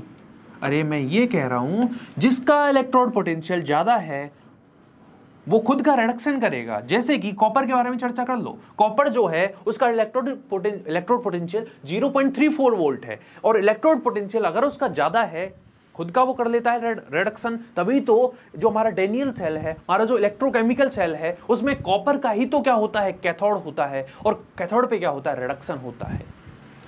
तो समझ में आई बात, रिडक्शन होगा उस चीज का। मेरा अगर रिडक्शन होता है तो दूसरे आयन का क्या हो जाएगा, ऑक्सीडेशन हो जाएगा। मैंने क्या किया है दूसरे आयन के साथ में, ऑक्सीडेशन किया है, ठीक है। उस दूसरे आयन का क्या कर दिया है, ऑक्सीडेशन कर दिया है। मतलब मैं एज अ ऑक्सीडाइजिंग एजेंट काम कर रहा हूं। मेरी जो नेचर है वो क्या हो गई, ऑक्सीडाइजिंग पावर हो गई, ऑक्सीडाइजिंग नेचर मेरा हुआ। यानी मैं ये कह सकता हूं क्या, मेरा अगर इलेक्ट्रोड पोटेंशियल ज्यादा है तो मेरी ऑक्सीडाइजिंग नेचर ज्यादा हो जाएगी, और ऑक्सीडाइजिंग नेचर अगर ज्यादा है तो रिड्यूसिंग नेचर क्या हो गई, कम हो गई। बताइए जरा, चीजें क्लियर हुई क्या हमको? ठीक है, चलिए आगे बढ़ते हैं। यहाँ पर कुछ चीज़ें और भी लिखी हुई है, यहाँ पर कुछ ये ज़्यादा इंपॉर्टेंट अपन को नहीं होगा, बट डेटाज लिखे हुए हैं किसके, इलेक्ट्रोड पोटेंशियल के। आप सभी को पता है कॉपर का कितना होता है, ठीक है, कॉपर का कितना है 0.34 वोल्ट। तो ये हमेशा कैथोड की तरह काम करेगा। बाकी के जितने भी हैं, देखो जरा, अब देखो एक नया कंसेप्ट और बताता हूँ। जिनका भी जो इलेक्ट्रोड पोटेंशियल है नेगेटिव में है, वो जनरली एनोड की तरह काम करते हैं। कोई सा भी उठा लो, जनरली मैं बात कर रहा हूं, जनरली अपने पास में कॉपर हो और उसके साथ में कोई सा भी नेगेटिव बादल लगा दो, कोई सा भी लगा दो। देखो आपका मन करता है टाइटेनियम लगाऊंगा, तो टाइटेनियम वहां पर एनोड की तरह काम करेगा, कॉपर हमारा कैथोड की तरह काम करेगा, ठीक है। बेनेडियम लगा दो, या फिर हमारे साथ में जिंक जैसे लगाते हैं ना, कॉपर और जिंक जब लगाते हैं तो जिंक का इलेक्ट्रोड पोटेंशियल आप सभी को पता है -0.76 वोल्ट होता है रिडक्शन पोटेंशियल, ठीक है। इसका कितना है 0.34 वोल्ट रिडक्शन पोटेंशियल है। तो आप सभी को पता है जो जिंक है वो एनोड की तरह काम करता है। किसकी तरह काम करता है, एनोड की तरह काम करता है। और जो कॉपर है वो कैथोड की तरह काम करता है। समझ में आया है क्या? तो जिसका इलेक्ट्रोड पोटेंशियल जितना ज्यादा होगा वो उतना ही उसका नेचर को कैथोड की तरह रहेगा, और जिसका इलेक्ट्रोड पोटेंशियल जितना कम वो एज एनोड की तरह काम करेगा। यहां तक की चीजें हमको क्लियर हुई या नहीं, बताइए जरा, यहां तक की चीजें क्लियर हुई या नहीं हुई? अब कुछ यहाँ पर ये कुछ फ्लोराइड्स भी बनाते हैं, हेलोजन कंपाउंड भी बनाते हैं, जो कि आपके सामने है, और ऑक्सीडेशन स्टेट निकालने में तो कोई दिक्कत होनी नहीं चाहिए। देखिए जैसे यहाँ पर CrF6 दे रखा है ना, तो CrF6 जो है वो बेसिकली क्या करेगा, जिसकी निकालनी है उसको X मान लो, ऑक्सीडेशन स्टेट जिसकी निकालनी है उसको X मान लो, और फ्लोरीन पे होता है नेगेटिव का -1, ठीक है, -1 होता है, और एक पे कितना -1, 6 पे कितना हो जाएगा -6 बराबर 0, X बराबर +6। तो इसमें तो कोई दिक्कत होनी नहीं चाहिए ना कि ये +6 कैसे आया, इसमें तो कोई दिक्कत नहीं होनी चाहिए। ऐसे ही यहाँ पर भी कोई दिक्कत नहीं होनी चाहिए। ऐसे ही यहाँ पर कुछ कंपाउंड अपने बना लिए, और यहाँ पर अपने पास में +4 है, ठीक है, और X का मतलब क्या है, फ्लोरीन है, ठीक है, और X1 का मतलब क्या है, फ्लोरीन है, ठीक है, अपने पास में X इसका मतलब फ्लोरीन हो गया, ठीक है। ये कुछ चीज़ें यहाँ पर लिखी हुई है, ठीक है। अब यहाँ से भी जनरली क्वेश्चन बनता नहीं है, ठीक है, पर मैंने चीज़ें आपको दिखाने के लिए बता दी हैं बस, ठीक है। अब देखो जरा यहाँ पर क्या है, trends in stability of higher oxidation state. देखो जरा, एक क्वेश्चन जनरली ऐसा बनता है, कैसा क्वेश्चन बनता है कि अगर मैं बात करता हूँ हायर ऑक्सीडेशन स्टेट के बारे में, देखो जनरल अप्रोच समझो। मेटल का जो ऑक्साइड होता है वो बेसिक नेचर का होता है, नॉन मेटल का जो ऑक्साइड होता है वो एसिडिक नेचर का होता है। यानी मैं जनरल जो अप्रोच है वो ये कहेगी कि अगर कोई ऑक्साइड है मेटल का, वो होना चाहिए बेसिक नेचर का। लेकिन एग्जाम में क्वेश्चन क्या आता है, वो पूछता है एसिडिक नेचर। फिर आप कैसे लगाओ, आपके पास में ऑक्साइड है और एसिडिक नेचर पूछ लिया, तो आपको सिंपली आपको क्या करना है, सिंपली आपको इतना सा करना है कि जितनी ऑक्सीडेशन स्टेट ज़्यादा होगी, oxidation state on the central atom directly proportional to acidity. ये आपको ध्यान रखना है, ये रिलेशन आपको पता होना चाहिए। ये रिलेशन क्या है, पता होना चाहिए। तो आप दो आयन को अगर कंपेयर करते हो, या दो अपने पास में ऑक्साइड है, ऑक्सीजन की ऑक्सीडेशन स्टेट तो -2 रहेगी, तो दो आयन को आपने कंपेयर कर लिया, जिसकी ऑक्सीडेशन स्टेट जितनी ज़्यादा होगी उसकी एसिडिटी उतना ही ज़्यादा हो जाएगी। ऑक्सीडेशन स्टेट निकालने में तो कोई दिक्कत होनी नहीं चाहिए। अब देखो एक इंटरेस्टिंग चीज़ बताता हूँ, एक कमाल का कंसेप्ट बताता हूँ। Fe3O4, माय डियर फ्रेंड, यहाँ पर ऑक्सीडेशन स्टेट निकाल के बताओ। सर 8/3, X की कितनी निकली, हमारे पास में जो आयन है, मतलब आयरन जो है उसकी निकल गई 8/3, पर यहाँ पर 8/3 ऑक्सीडेशन स्टेट हो सकती है क्या? आप फॉर्मूला को सॉल्व भी करोगे तो अपने पास में कितना आएगा, यहाँ पर 2 पॉइंट कितना आ रहा है, 2 पॉइंट समथिंग, यहाँ पर 2.6 के आसपास आएगा। लेकिन ये तो ऑक्सीडेशन स्टेट होगी नहीं। इस तरीके के जो ऑक्साइड्स होते हैं जहाँ पर पैटर्न कुछ ये देखने को मिलता है A3O4 टाइप का, उसके अंदर क्या होता है, एक तो होता है A+2 और एक होता है A+3। इस तरीके के ऑक्साइड को हम मिक्स ऑक्साइड कहते हैं। यहां पर क्या होता है, एक जो आयन है वो +2 चार्ज होता है और दो जो है वो +3 चार्ज होते हैं। तो यहां पर जो सीन बनेगा वो क्या बनेगा, आज रात का Fe2+ बनेगा और 2Fe3+ बनेगा। अब देख लो जरा यहाँ पे कितनी आ गई, तीनों जो आयरन की ऑक्सीजन स्टेट है वो प्लस का 8 आ रही है, जोड़ दो जरा, ठीक है। बाकी चीजें अपन यहाँ पे कर सकते हैं, कोई इसमें दिक्कत की बात नहीं है, ठीक है। मिक्स ऑक्साइड इनको बोला जाता है और मिक्स ऑक्साइड के अंदर यहाँ पर ऑक्सीजन स्टेट अगर पूछता है तो कर सकते हो। सेम यहाँ पर भी लाई करेगी वही चीज कि दो तो कौन है, +3 चार्ज है और एक +2 चार्ज वाला ऑक्सीजन स्टेट वाला कॉपर हमारा हो गया। और यहाँ पर कुछ ऑक्साइड अपने पास में है। ZnO जो है वो कैसा नेचर रखता है, एम्फोटेरिक नेचर रखता है, आप सभी को पता है, बचपन से पढ़ते हुए आ रहे हैं। अब चलिए आगे बढ़ते हैं। अब चलिए मैग्नेटिक प्रॉपर्टीज के बारे में पढ़ते हैं। सर स्कैंडियम जो है उसके पास में कोई इलेक्ट्रॉन नहीं होता, तो उसकी जो मैग्नेटिक प्रॉपर्टी है वो क्या हो जाएगी, 0 हो जाएगी। मैग्नेटिक प्रॉपर्टी कैसे निकालते हो, म्यू स्पिन ओनली की वैल्यू कैसे निकालते हो, √n × n+2 bore magneton. n क्या है सर, n यहां पर नंबर ऑफ अनपेयर्ड इलेक्ट्रॉन है। तो अपने पास में अगर अनपेयर्ड इलेक्ट्रॉन आपको पता है तो आप बड़ी आसानी से नंबर ऑफ क्या निकाल सकते हो, यहाँ पर नंबर ऑफ अनपेयर्ड इलेक्ट्रॉन निकाल सकते हो। इलेक्ट्रॉन कॉन्फिगरेशन पता है तो आपने क्या किया, बड़ी आसानी से वैल्यू पुट करी यहाँ पर n की और उसके अकॉर्डिंग मैग्नेटिक मोमेंट निकाल दिया, ठीक है। निकाल सकते हो, कोई इसमें बड़ी चीज है नहीं। लेकिन एक अप्रोच और होती है, मेरे पास मैग्नेटिक मोमेंट हो, मैं अनपेयर्ड इलेक्ट्रॉन बता दूंगा। एग्जाम्पल है बहुत सारे, एक क्वेश्चन यहाँ पे करने भी वाले हैं कि अपने पास में जैसे अगर 2.86 is the mu spin only, तो मैं यहाँ पर अनपेयर्ड इलेक्ट्रॉन बताऊंगा कितने, 2। अपने पास में अगर क्या है, अपने पास में यहाँ पर 4 आता है, 4 बोर मैग्नेटॉन आता है, उस केस में मैग्नेटिक मोमेंट कितना होगा, मैग्नेटिक मोमेंट तो इतना है, लेकिन अनपेयर्ड इलेक्ट्रॉन की वैल्यू यहाँ पर कितनी होगी, 3 होगी, 4 - 1 होगी। एक डिफरेंट अप्रोच है जो कि पॉलिंग सर ने यूज करी थी। पॉलिंग सर जानते होंगे, हमारे जो साइंटिस्ट हैं बीबीटी वाले, उनके बारे में चर्चा कर रहा हूं। तो ये कुछ जो वैल्यूज हैं वो याद करने की जरूरत नहीं होती है, सिंपली वैल्यू यहां पर क्या करना, आपको इतना सा पता करना है अनपेयर्ड इलेक्ट्रॉन कितने हैं, अनपेयर्ड इलेक्ट्रॉन बता दो, वैल्यू पुट कर दो फॉर्मूले में, अपने आप मैग्नेटिक मोमेंट निकल के आ जाएगा। अब आपको पता है एक नेचर और होता है, क्या नेचर होता है आप सभी को पता है, CFT में और डिटेल में पढ़ लेंगे।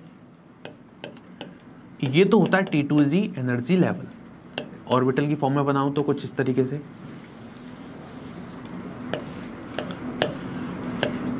ये तो मेरा है T2g एनर्जी लेवल, ये है मेरा इजी एनर्जी लेवल। 5 ऑर्बिटल होते हैं D जनरली, लेकिन मैं अगर आपसे ऐसा कहूं ऑर्बिटल 5 नहीं होते हैं D, तो आप कहेंगे सर ऐसे कैसे हो सकता है, हमने तो बचपन से ये पढ़ते हुए आ रहे हैं। अरे भाई साहब ये केमिस्ट्री है, 5 नहीं होते हैं एक्चुअल में, dx/, dy/z, dz(x), 3 तो T2g वाले हो गए, और 2 आप कहते हो dx² - y² एंड dz², 5 ऐसे होते हैं ना 5, लेकिन एक्चुअल में जो dz² है वो 2 ऑर्बिटल की मिक्सिंग वाला ऑर्बिटल है। कौन कौन सा, dz² - x² होता है, dz² - y² होता है। टोटल जो d ऑर्बिटल है वो 6 होते हैं, लेकिन जो dz² - x² है, dz² - y² है, वो बेसिकली मिक्स कर जाते हैं और मैक्सिमम डेंसिटी जो है, इलेक्ट्रॉन डेंसिटी, वो z एक्सिस पे आ जाती है, उसको हम नाम दे देते हैं dz² के, ठीक है। तो यहां पर क्या करना है, आपके पास में अगर अनपेयर्ड इलेक्ट्रॉन यहां पर है, कहां पर है, यहां पर है, तो अनपेयर्ड इलेक्ट्रॉन यूवी रीजन या आप कह सकते हो विजिबल रीजन से क्या करेगा, कुछ अमाउंट ऑफ रेडिएशन को एब्जॉर्व करेगा, उस अमाउंट ऑफ रेडिएशन को एब्जॉर्व करके वो कहां चला जाता है, वो चला जाता है कहां पर, इजी एनर्जी लेवल में। कहां चला जाता है, इजी एनर्जी लेवल में चला जाता है, ठीक है। इसी नेचर को, ये क्या है, d ऑर्बिटल है कहीं ना कहीं, इसमें कौन कौन है, हमारा dxy है, dyz है, dzx है, या dxz भी बोल सकते हो, और इधर कौन बैठा हुआ है, dx² - y² एंड dz²। यहां से इलेक्ट्रॉन यहां गया है, d ऑर्बिटल से d ऑर्बिटल में गया है, इसी को हम क्या नाम देते हैं, इस रिश्ते को हम क्या नाम देते हैं, तो माय डियर फ्रेंड इसको नाम देते हैं एज अ dd ट्रांजिशन, इसको नाम दिया जाता है dd ट्रांजिशन का। अब dd ट्रांजिशन की वजह से होता क्या है, इलेक्ट्रॉन ने विजिबल रीजन से एनर्जी एब्जॉर्व करी, वो इजी एनर्जी लेवल में या हायर एनर्जी लेवल में गया, ठीक है, ऑक्टाइडल केस में ऐसा होगा, लेकिन मैं जनरली ऐसा कहता हूँ लोअर एनर्जी लेवल से हायर एनर्जी लेवल में वो गया। तो आफ्टर सम टाइम मतलब कुछ 10⁻⁷ से 10⁻8 सेकंड के बाद में वो कहाँ आएगा, दोबारा इसी लेवल पे आएगा, दोबारा ग्राउंड स्टेट में आएगा। लेकिन दोबारा जब ग्राउंड स्टेट में आएगा, यहाँ पर उसकी एनर्जी हाई हो चुकी है, तो उसको कुछ एनर्जी एमिट करनी पड़ती है। उस एनर्जी एमिशन की वजह से कुछ कलर एब्जॉर्ब होता है, उसी चीज को हम डी ट्रांजिशन के नाम से जानते हैं। अब ये जो फेनोमेनन की मैं बात कर रहा हूँ, डी ट्रांजिशन की मैं बात कर रहा हूँ आपसे, ये कब हो सकती है? ये तभी तो हो सकती है जब उसके अंदर अनपेयर्ड इलेक्ट्रॉन हो। तो जितने भी आयन मैंने यहाँ पर लिखे हुए हैं, अगर उनके अंदर अनपेयर्ड इलेक्ट्रॉन प्रेजेंट होंगे तो वो कुछ कलर शो करते हैं। लेकिन यहां पर देखो जरा, मैंने 3 को क्या लिखा है, कलरलेस लिखा है। किस किस को? Zn2+ को। क्यों? क्योंकि उसके अंदर देखो जरा D10 इलेक्ट्रॉनिक कॉन्फ़िगरेशन है। D10 का मतलब क्या है? D10 का मतलब क्या है? यहां पर D10 का मतलब हो जाएगा सारे के सारे इलेक्ट्रॉन कैसे हो गए, सारे के सारे इलेक्ट्रॉन पेयर हो चुके हैं, कोई भी सिंगल नहीं है। और जब सिंगल नहीं है तो कलर कैसे आ सकता है माय डियर फ्रेंड्स? कोई सवाल ही नहीं उठता। लेकिन मैं आपसे कहूं किसके बारे में, स्कैंडियम के बारे में, और मेरे पास में टाइटेनियम 4+ के बारे में, यहाँ पर क्या हो जाएगा D0 और यहाँ पर भी 0। तो इन दोनों के केस में क्या होगा, ये कलरलेस होता है। लेकिन मैं आपके बारे में एक चर्चा करता हूँ कि अगर यहाँ पर ये टाइटेनियम 3+ होता, 4+ की जगह टाइटेनियम क्या होता, 3+ होता, तब यहाँ पर ये कलरलेस नहीं होता। ये उस केस में वॉयलेट कलर शो करता है। पढ़ा होगा आपने, टाइटेनियम H2O6 3+ जो होता है वो क्या करता है, डी ट्रांजिशन उसमें पॉसिबल हो जाता है। क्यों हो जाता है? इस वजह से पॉसिबल हो जाता है क्योंकि उसके अंदर इलेक्ट्रॉनिक कॉन्फ़िगरेशन उसका बन जाएगा क्या, 3D1 4s0। अरे पता है यार, सब पता है आपको, मतलब फिर भी समझते नहीं हो। 3D2 4s2 किसका था? टाइटेनियम का। 3 इलेक्ट्रॉन निकाल दिए, क्या बचा? 3D1।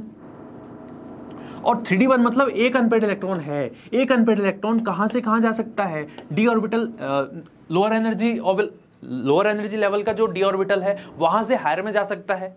और हायर के बाद में जब वो दोबारा लोअर में आएगा, कुछ एनर्जी एमिट करेगा, उसी को हम क्या नाम दे देते हैं, डी ट्रांजिशन। और उस कलर जो मिलता है उस केस में वो होता है वॉयलेट कलर। बताइए, यहां तक चीजें क्लियर हैं क्या हमको? यहां तक की चीजें हमको क्लियर हैं क्या? अब क्या होता है, कुछ प्रॉपर्टी और होती किसकी, हमारे जो कॉम्प्लेक्स होते हैं डी ट्रांजिशन, हमारे जो डी ऑर्बिटल होते, हमारा जो ट्रांजिशन मेटल्स होते हैं वो कुछ कॉम्प्लेक्स बनाते हैं। क्यों बनाते हैं? वो क्या करते हैं? आप वैसे तो डिटेल में किस बारे में पढ़ोगे, डिटेल में इस चीज़ के बारे में, कॉम्प्लेक्स कंपाउंड जो होते हैं उनके बारे में पढ़ लोगे। अलग चैप्टर है इसका, पूरा का पूरा एक अलग चैप्टर है, वहाँ पे पढ़ लेंगे। बट मैं आपको एक आइडिया दे देता हूँ। मेटल है, इधर लिगेंड है, या सेंटर, इधर तो होता है मेटल, इधर है लिगेंड। लिगेंड के अंदर क्या है, अनपेयर्ड इलेक्ट्रॉन। लिगेंड के अंदर क्या होता है, नेगेटिव चार्ज होता है, या फिर उसके ऊपर नेगेटिव चार्ज होगा, या फिर लोन पेयर होगा। वो क्या चाहता है, इलेक्ट्रॉन देना। अब मेटल के पास में अगर वेकेंट क्या है, ऑर्बिटल है, तो वो क्या कर लेगा, इलेक्ट्रॉन ले लेगा। तो जो हमारे ट्रांजिशन मेटल्स होते हैं उनके अंदर क्या होते हैं, वेकेंट डी ऑर्बिटल होता है। अरे डेफिनेशन की बात कर लो, यहाँ पर होता है वेकेंट डी ऑर्बिटल, और इन वेकेंट डी ऑर्बिटल में इलेक्ट्रॉन ले लेते हैं, जिसकी वजह से अपन को यहाँ पर क्या मिलते हैं, कॉम्प्लेक्सेस मिलते हैं। और ये नेचर क्यों होता है ट्रांजिशन मेटल के अंदर? क्यों? सिंपल सी कहानी है, उनके अंदर वेकेंट डी ऑर्बिटल प्रेजेंट है, इस वजह से। ठीक है, अब कैटालिटिक प्रॉपर्टी के बारे में तो आपको बताया ही मैंने। कैटालिटिक प्रॉपर्टी क्यों होती है? Due to the variable oxidation state. किसकी वजह से? वेरिएबल ऑक्सीडेशन स्टेट शो करने की वजह से यहाँ पर आपको क्या मिलता है, कैटालिटिक प्रॉपर्टी मिलती है। ठीक है, अब जैसे यहाँ पर मैं बात करता हूँ हैबर प्रोसेस की। हैबर प्रोसेस में आप सभी को पता है, ये सब जानकारी आपको पहले से है। हैबर प्रोसेस की हो गई, कॉन्टैक्ट प्रोसेस की हो गई, कॉन्टैक्ट प्रोसेस H2SO4 बनाने की प्रोसेस पी ब्लॉक में बताया था मैंने। ठीक है, ऐसे ही आप डिफरेंट चीज़ें जानते हो, ये सारी चीज़ें आपको पता है पहले से। ठीक है, फॉर्मेशन ऑफ इंटरस्टिशियल कंपाउंड सभी को पता है। इंटरस्टिशियल कंपाउंड क्या है बेसिकली, जैसे आपने कहीं पे Ni 0.98 O इस तरीके से लिखा हुआ देखा होगा, Fe के केस में 0.97 O इस तरीके से लिखा हुआ होगा। तो यहाँ पर क्या है, बेसिकली एक तरीके का नॉन स्टोइकोमेट्रिक डिफेक्ट आपको देखने को मिल रहा है। जो हमारा जो कार्बन है, नाइट्रोजन है, वो कहाँ चली जाती है, इंटरस्टिशियल साइट्स में चली जाती है। इनमें बेसिकली आपको एक नॉन स्टोइकोमेट्रिक डिफेक्ट मिल रहा है। मेटल डेफिशिएंसी डिफेक्ट है, होना कितना चाहिए था, 1 होना चाहिए था, लेकिन है कितना, 0.98 और 0.97। इसी चीज को हम कहते हैं इंटरस्टिशियल डिफेक्ट या इंटरस्टिशियल कंपाउंड, इसको कह दिया जाता है। एलॉय फॉर्मेशन के बारे में आपको सभी को पता है कि जो डी ब्लॉक के एलिमेंट है बहुत सारे एलॉय बनाते हैं। कॉपर और जिंक की बात कर लो, ब्रास बनाया उन्होंने, और भी बहुत सारी चीजें यहाँ पे देख सकते हो। ठीक है, फोकस अपन को किस बात पे करना है, फोकस हमको करना है इस बात पर कि यहाँ पर क्वेश्चन की प्रैक्टिस अपन को करनी है। अब चलिए बात करी जाए किस बारे में, हमको लेंथेनाइड्स के बारे में चर्चा करनी है और हमको चर्चा करनी है एक्टिनाइड्स के बारे में। लेंथेनाइड्स क्या होते हैं बताओ जरा, लेंथेनाइड्स क्या होते हैं, एक्टिनाइड्स क्या होते हैं? आप सभी को पता है लेंथेनम जिसका एटॉमिक नंबर कितना होता है 57 होता है, उसके बाद में जो एलिमेंट आते हैं उनको कहा जाता है लेंथेनाइड। एक्टिनियम 89, उसके बाद में जो एलिमेंट आते हैं उनको क्या कहा जाता है, उनको कहा जाता है एक्टिनाइड। अब इंपॉर्टेंट चीजें क्या क्या हैं आपको ये याद रखना है, जो हमारे एक्टिनाइड्स, हमारे जो लेंथेनाइड्स हैं, उनका जनरल इलेक्ट्रॉनिक कॉन्फ़िगरेशन क्या है। वैसे जानकारी अपन को लेंथेनाइड के बारे में ज्यादा समझनी है। लेंथेनाइड्स का जो जनरल इलेक्ट्रॉनिक कॉन्फ़िगरेशन है वो क्या होता है, सभी को पता है। देख सबसे पहले तो लोकेशन समझो, लोकेशन पीरियोडिक टेबल में आपको पहले ही बताई लेक्चर शुरुआत होने से पहले, ये प्रेजेंट होते हैं 6th पीरियड के अंदर। कहां प्रेजेंट होते हैं, 6th पीरियड के अंदर। इनका जनरल इलेक्ट्रॉनिक कॉन्फ़िगरेशन क्या होता है, इनका होता है 4f 1 to 14 5d 0 से 1 क्या 7s2 या 6s2, 6s2 my dear friend 6th period है। n की वैल्यू कितनी आएगी, 6 आएगी। ठीक है, ये इनका होता है जनरल इलेक्ट्रॉनिक कॉन्फ़िगरेशन। अगर आपके एग्जाम में पूछा जाता है तो आपको टिक ये करना है। बहुत सारे बच्चे क्या करते हैं, वो याद रख के ऐसे ही चले जाते हैं कि हमारे पास में जो इलेक्ट्रॉनिक कॉन्फ़िगरेशन होगा लेंथेनाइड का वो ये होता है, तो एक्टिनाइड का भी तो यही होगा, लेकिन एक्टिनाइड का ये नहीं होता है, उसमें कुछ लोचा होता है, बहुत तगड़ा लोचा होता है। वहां पर यहाँ पर इलेक्ट्रॉन 1 से 14 है, वहां पर 0 to 14 होते हैं।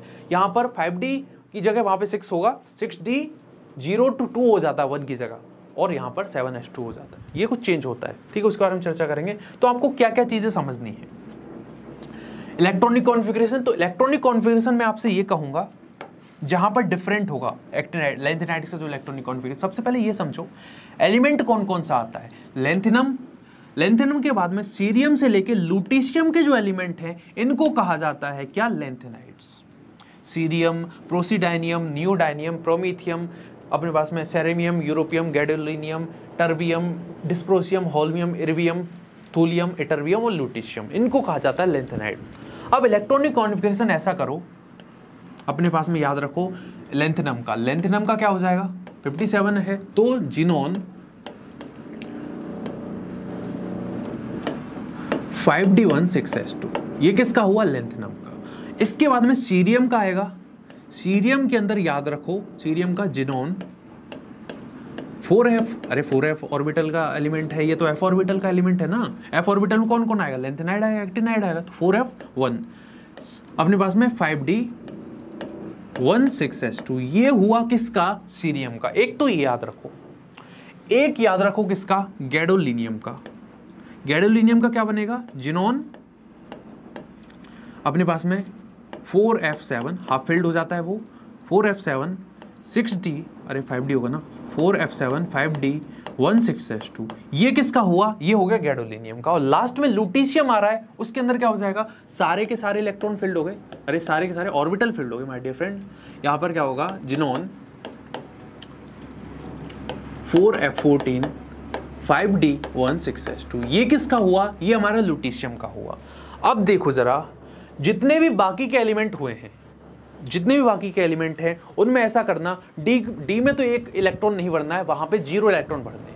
यहां पर सीरियम के अंदर, गैडोलिनियम के अंदर, लुटीशियम के अंदर डी के अंदर इलेक्ट्रॉन प्रेजेंट होता है। बाकी के जितने भी इलेक्ट्रॉन्स, बाकी के जितने भी क्या है हमारे पास में एलिमेंट है, उनमें डी में कोई इलेक्ट्रॉन प्रेजेंट नहीं होता है। देख लो जरा, यहां पर डी में इलेक्ट्रॉन है, यहां पर डी में इलेक्ट्रॉन्स है, और यहां पर डी में इलेक्ट्रॉन है। बाकी कहीं भी देखोगे आप, बाकी कहीं पे भी देख लो, इधर देखो जरा, इधर देखो जरा, इधर देखो जरा, इधर देखो जरा, इधर देखो, इधर देखो, इधर देखो, इधर देखो, इधर कहीं इलेक्ट्रॉन नहीं। तो हम याद कैसे रखते हैं, सर ये डी इलेक्ट्रॉन गया कहां, ये भाई साहब जो डी इलेक्ट्रॉन है कहां चला जाता है, डी को छोड़ के वो चला जाता है एफ ऑर्बिटल में। क्यों चला जाता है, ऑलमोस्ट सेम एनर्जी है, तो इसका जो ऑक्सीडेशन स्टेट है, बेसिकली इसका जो जनरल इलेक्ट्रॉनिक कॉन्फ़िगरेशन है, तो जो डी वाला इलेक्ट्रॉन है वो एफ में चला गया, ऐसे याद रख सकते हो। तो यहाँ पर क्या होगा, अपने पास में एक के साथ में समझा देता हूँ। जैसे यहाँ पर अपने पास में प्रोमीथियम आया, क्या आया, प्रोमीथियम। प्रोमीथियम के केस में, प्रोमीथियम मतलब हमारा जो एटॉमिक नंबर है वो कितना आएगा, एटॉमिक नंबर कितना आ रहा है, एटॉमिक नंबर प्रोमीथियम के केस में 59, क्या है 59। होना क्या चाहिए था electronic configuration, xenon 4f2 5d1 6s2, लेकिन होगा क्या, डी में जाएगा कुछ इलेक्ट्रॉन नहीं, यहाँ पे कोई भी इलेक्ट्रॉन नहीं जा रहा है डी के अंदर, जिनोन 4f3 5d0 6s2। तो देख सकते हो आप यहाँ पर ये इलेक्ट्रॉनिक कॉन्फ़िगरेशन ना बन के ये बनता है, देख सकते हो यहाँ पर क्या बन रहा है, 4f3 मिटा देता हूँ, 4f3 6s2 बन रहा है, 5d 0 हो गया, 0 का मतलब कुछ लिखने की जरूरत ही नहीं है। ऐसे ही आप सारे के सारे इलेक्ट्रॉनिक कॉन्फ़िगरेशन यहाँ पर याद रख सकते हैं। अब ये चीज़ होती है, जो लेंथेनाइड्स होते हैं उनकी जो जनरल ऑक्सीडेशन स्टेट होती है वो कौन सी होती है, +3 होती है।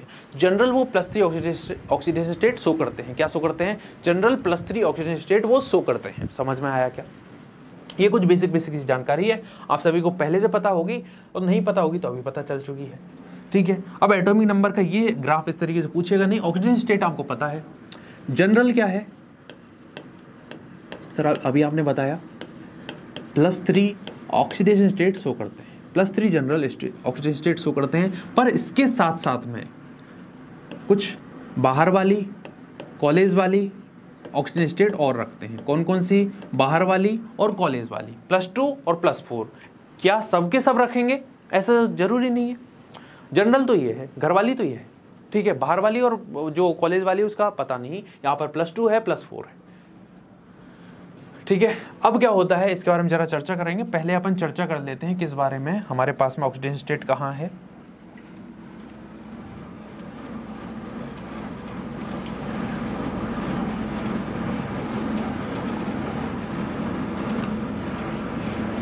इधर देखो जरा, इधर देखिए, इधर देखिए, जनरल क्या है, +3 है, सबकी देख लो +3 है जनरल ऑक्सीडेशन स्टेट, लेकिन हमारे पास में सेरेमियम है, यूरोपियम है, जो शो करते हैं +2 ऑक्सीडेशन स्टेट +3 के अलावा। ऐसे ही थूलियम जो है और जो इटरबियम है वो शो करते हैं +2, ठीक है। ऐसे ही अगर मैं बात करता हूँ सेरेमियम की, ठीक है, सेरेमियम की, और साथ साथ में मतलब ये +3 भी शो कर रहा है और यहाँ पर +4 भी शो कर रहा है। ऐसे ही जो प्रोमीथियम है वो +3 भी शो कर रहा है, +4 भी शो कर रहा है, ठीक है। इस तरीके से आप याद रख सकते हो। और आपको पता है अगर यहाँ पर ऑक्सीजन स्टेट ज़्यादा होगी, अरे ऑक्सीजन स्टेट अगर ज़्यादा है तो उसकी साइज़ क्या हो जाएगी, कम हो जाएगी, साइज़ क्या हो जाएगी, यहाँ पर कम हो जाएगी, वही देख सकते हो ग्राफ के अकॉर्डिंग, ठीक है। इसकी साइज़ क्या है, प्रोमीथियम की यहाँ पर है और +4 वाले की यहाँ पर है। सेरेमियम की बात करता हूँ, सॉरी सीरियम की बात करता हूँ, तो सीरियम की ऑक्सीजन स्टेट यहाँ पर है और +4 वाले की इधर है, ठीक है। ऐसे ही सेरेमियम की बात करो तो सेरेमियम +2 वाले की यहाँ पर है। आप सभी को पता है, आपने पढ़ी हुई है केमिस्ट्री, तो पीरियोडिक टेबल पढ़ी है, पीरियोडिक टेबल के अंदर आपको पता है कि जो आयनिक रेडियस है, ऑक्सीजन स्टेट बढ़ने पर क्या होता है, जेड इफेक्ट बढ़ेगा, न्यूक्लियर अट्रैक्शन फोर्स बढ़ेगा, और न्यूक्लियर अट्रैक्शन फोर्स बढ़ा, एटॉमिक साइज घट जाती है। चलिए आगे बढ़ते हैं। अब ये कुछ चीजें हैं कि जो लेंथेनाइड्स हैं वो बेसिकली क्या करते हैं, अगर सल्फर के साथ में रिएक्शन करेंगे सल्फाइड बना लेंगे, ऑक्सीजन के साथ में रिएक्शन करी ऑक्साइड बना लिया, हाइड्रोजन के साथ में यहाँ पर क्या करते हैं, मतलब एसिड के साथ में रिएक्शन कराई H2 गैस निकाल देंगे, हेलोजन के साथ में हेलाइड्स बना लेते हैं, वाटर के साथ में ऑक्साइड बना लेते हैं, ठीक है। मतलब काफ़ी फैमिलियर इंसान है ये, मतलब इसको मतलब नहीं है बेसिकली, ऑक्साइड आएगा ऑक्साइड बना दिया, सल्फर आया सल्फाइड बना दिया, एसिड आया H2 गैस निकाल दिया, वाटर आया ऑक्साइड हाइड्रोक्साइड बना दिया, ठीक है। ऐसे ही बात करता हूँ कार्बन के साथ में, इसकी कार्बन के साथ में रिएक्शन भी हो जाती है, बिल्कुल हो जाती है, कार्बाइड बना देता है, ठीक है। यहाँ पर इसकी रिएक्शन कराई मैंने नाइट्रोजन के साथ में, यहाँ पर क्या बन जाएगा, LN बन जाएगा। मुझे ये बताओ, मेरे पास में Ln2S3 है, लेंथेनाइड की ऑक्सीडेशन स्टेट क्या है, +3 है सर, गुड, +3 है। Ln2O3 के अंदर क्या है सर, +3 है। Ln के अंदर क्या है सर, +1 है सर, अच्छा +1 है यहाँ पे। अरे भाई साहब, अगर मैं बात करता हूँ नाइट्राइड की, तो नाइट्राइड की जनरल ऑक्सीजन स्टेट क्या होती है, -3 होती है, तो इसकी +3 आई ना, अरे ऑक्सीजन स्टेट इसकी +3 आई ना, इसमें सोचने की क्या जरूरत है, +1 कैसे आ गई। ऐसे सवाल यहाँ पे नहीं करने होते हैं भाई, सिंपल सी आंसर होना चाहिए था, +3 होना चाहिए था यहाँ पे, बताओ +3 तो होना चाहिए था। अब चल इनके बारे में चर्चा कर लो, एक्टिनाइड्स के बारे में। एक्टिनाइड क्या है, एक्टिनियम के बाद में जो एलिमेंट आते हैं, कहां से कहां तक, अरे अपने पास में एक्टिनियम के बाद में थोरियम आएगा, ठीक है, ऐसे अपने पास में और एलिमेंट आते हैं। चलिए जरा उनके बारे में देख लिया जाए। थोरियम आया, थोरियम के बाद में लॉरेंसियम आया। एलिमेंट कौन कौन से आएंगे? एक्टिनियम से शुरुआत हो रही है, उसके बाद में thorium, protactinium, uranium, neptunium, plutonium, americium, यहाँ पर curium, berkelium, californium, einsteinium, fermium, mendelevium, nobelium and lawrencium, ठीक है। अब यहां पर देखो जरा, आप सभी ने पढ़ा होगा, कंसेप्ट पढ़ा होगा कि 92 के बाद में जो एलिमेंट होते हैं वो क्या होते हैं? रेडियो एक्टिव होते हैं, और रेडियो एक्टिव होने की वजह से अपन कहते हैं हमारे लिए डेंजरस होंगे, और इनको मैनमेड एलिमेंट भी कहा जाता है। ये कैसे हैं? रेडियो एक्टिव एलिमेंट होते हैं। यूरेनियम क्या है? रेडियो एक्टिव एलिमेंट है माय डियर फ्रेंड। समझ में आ गई होगी चीजें, कुछ बेसिक सी जानकारी। इलेक्ट्रॉनिक कॉन्फ़िगरेशन आप याद रखो, अच्छा है। जनरल ऑक्सीडेशन स्टेट यहाँ पर भी +3 होती है। जनरल इलेक्ट्रॉनिक कॉन्फ़िगरेशन की अगर मैं आपसे कहूँ, चर्चा करूँ, कहाँ प्रेजेंट होते हैं ये? 7th पीरियड के एलिमेंट है। किसके हैं? 7th पीरियड के एलिमेंट होते हैं, ठीक है, 7th पीरियड के एलिमेंट है। जनरल इलेक्ट्रॉनिक कॉन्फ़िगरेशन क्या है? तो वो होता है 5f 0 to 14 6d 0 to 2 7s2।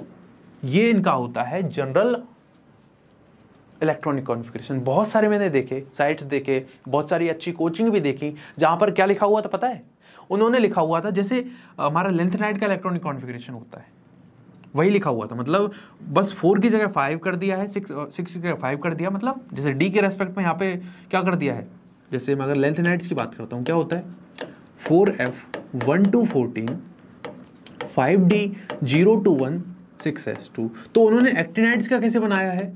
5f 1 to 14 6d 0 to 1 7s2। लेकिन ये नहीं होता है। क्या होता है एक्चुअल में? ये होता है। समझ में आया क्या? ये होता है एक्चुअल में, वो गलत है। ऊपर जो लिखा हुआ है ना एक्टिनाइड्स का, ये गलत है। ये काफी एक बड़ी कोचिंग थी, नाम नहीं लूंगा उसका, उसने लिखा हुआ था। तो पर ये नहीं होता general electronic configuration. General electronic configuration ये होता है एक्टिनाइड के रेस्पेक्ट में। किसके रेस्पेक्ट में? एक्टिनाइड के रेस्पेक्ट में। चलिए आगे बढ़ा जाए। आयनिक साइज आपको पता है, सिंपल जो ट्रेंड होगा वही यहाँ पर देखने को मिलेगा। अब एक चीज यार मैंने बताई नहीं आपको, वो क्या थी? लेंथेनाइड के रेस्पेक्ट में। अगर मैं बात करूं लेंथेनाइड की और मैं चर्चा नहीं करूं लेंथेनाइड कॉन्ट्रैक्शन की, ऐसा हो कैसे सकता है? यहां पर मुझे लेंथेनाइड कॉन्ट्रैक्शन तो बताना ही पड़ेगा ना। और लेंथेनाइड कॉन्ट्रैक्शन की वजह से क्या आपको कॉन्सिक्वेंसेस देखने को मिलते हैं 4D और 5D सीरीज के अंदर? क्या आप जानना चाहेंगे? बिल्कुल जानना चाहेंगे। सर अपने पास में होता क्या है? अपने पास में जैसे कहाँ है एलिमेंट? लेंथेनाइड निकलो बाहर जरा, ये रहे अपने पास में है, ये है लेंथेनाइड्स। अगर मैं बात करता हूं ये क्या एक पीरियड में प्रेजेंट है? बिल्कुल एक पीरियड के अंदर प्रेजेंट है। तो यहां से यहां तक क्या होता है, जो हमारे पास में एलिमेंट हैं उनका जो एटॉमिक साइज है वो पीरियड में बहुत ही जल्दी जल्दी गिरता हुआ जाता है। क्या होता है यहां पर? साइज जो है एटॉमिक साइज वो डिक्रीज होता है, लीनियरली आप कह सकते हो डिक्रीज होता हुआ जाता है। इसी फेनोमेनन को लेंथेनाइड कॉन्ट्रैक्शन कहते हैं। और इसी वजह से हमारे पास में 4D सीरीज का जो साइज है और जो 5D सीरीज के जो एलिमेंट होते हैं उनमें प्रॉपर्टीज काफी सिमिलर हो जाती हैं, उनकी साइज सिमिलर हो जाती है, कुछ उनका नेचर सेम हो जाता है। जैसे मैं बात करूं अपने पास में क्या है, जैसे अब मैं बात करता हूं yttrium, zirconium, niobium, molybdenum, technetium, ruthenium, rhodium, palladium और अपने पास में सिल्वर और लास्ट में कैडमियम। ये तो हुई 4D सीरीज। ऐसे 5D सीरीज की lanthanum, hafnium, tantalum, tungsten, rhenium, osmium, iridium, platinum, gold और हमारे पास में Hg। तो होता क्या है, यहां पर कौन प्रेजेंट है? लेंथेनम के बाद में कौन आते हैं? अरे इसका 57 था, इसका 72 है, तो यहां पर 58 से लेके कौन है 71 तक जो 14 एलिमेंट है। 14 तो होते हैं एक्टिनाइड्स, सॉरी लेंथेनाइड, और 14 भी एक्टिनाइड होते हैं। तो यहां पर इस केस की बात कर रहा हूं। लेंथेनम के बाद में कितने एक्टिनाइड है? 14। वो क्या करते हैं उनके अंदर? एक्टिनाइड क्या है? बेसिकली लेंथेनाइड कॉन्ट्रैक्शन है। तो यहां पर क्या होता है, उनकी साइज घट गई। क्या हो जाती है? साइज घट जाती है। तो उसकी वजह से कुछ जो नेचर है, इसकी साइज और इसकी साइज लेंथेनाइड कॉन्ट्रैक्शन की वजह से जो 4D सीरीज का एलिमेंट है और जो 5D सीरीज का एलिमेंट है उनकी प्रॉपर्टीज सिमिलर होना दिखती हैं अपन को। ऐसे इसकी साइज, इसकी साइज, इसकी साइज, इसकी साइज काफी कंपेरेबल हो जाती है, ऑलमोस्ट सेम हो जाती है। ये कि मैं कहना चाह रहा हूं, ये आपसे मैं चीजें कहना चाह रहा हूं। आई थिंक समझ गए होंगे। बाकी चीज आपको पता है, जनरल ऑक्सीडेशन स्टेट यहाँ पर क्या हो सकती है +3, और कहां से कहां तक हो सकती है +7 तक जा सकती है, जो कि किस केस में है, नेपच्यूनियम के केस में और यहाँ पर प्लूटोनियम के अंदर। एग्जाम में आया हुआ है तो याद रखना है, ठीक है। ऐसे ही मैं अगर आपसे कहूं लेंथेनाइड के साथ में और अपने पास में एक्टिनाइड के साथ में, जैसे लेंथेनाइड्स के अंदर क्या था, लेंथेनाइड कॉन्ट्रैक्शन था, ऐसे ही एक्टिनाइड्स के अंदर भी क्या होता है, एक्टिनाइड कॉन्ट्रैक्शन होता है। और जो एक्टिनाइड कॉन्ट्रैक्शन में जो साइज डिक्रीज होती है एलिमेंट की, वो लेंथेनाइड के केस में जो कॉन्ट्रैक्शन हो रहा था उससे बहुत ही ज्यादा कॉन्ट्रैक्शन हो जाता है। वहां पर मान लो कि कम डिक्रीज हो रही थी साइज, यहां पर बहुत ज्यादा डिक्रीज हो जाती है। किसके केस में, एक्टिनाइड के केस में। ये चीज आपको पता होनी चाहिए।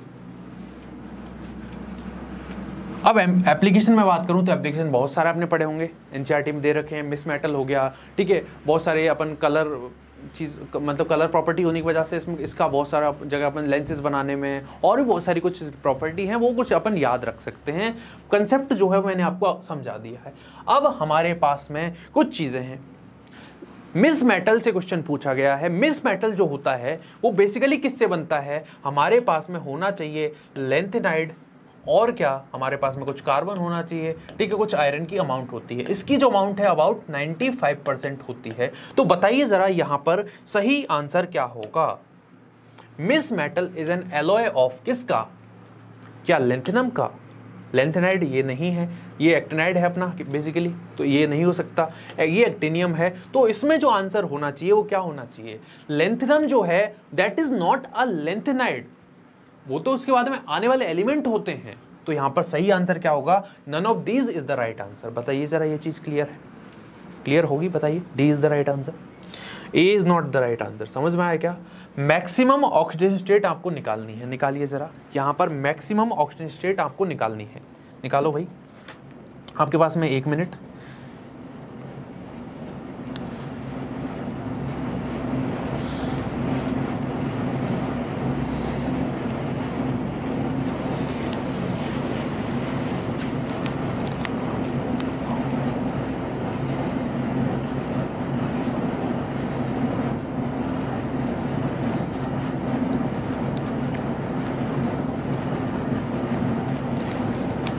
बताइए ज़रा कैसे करेंगे।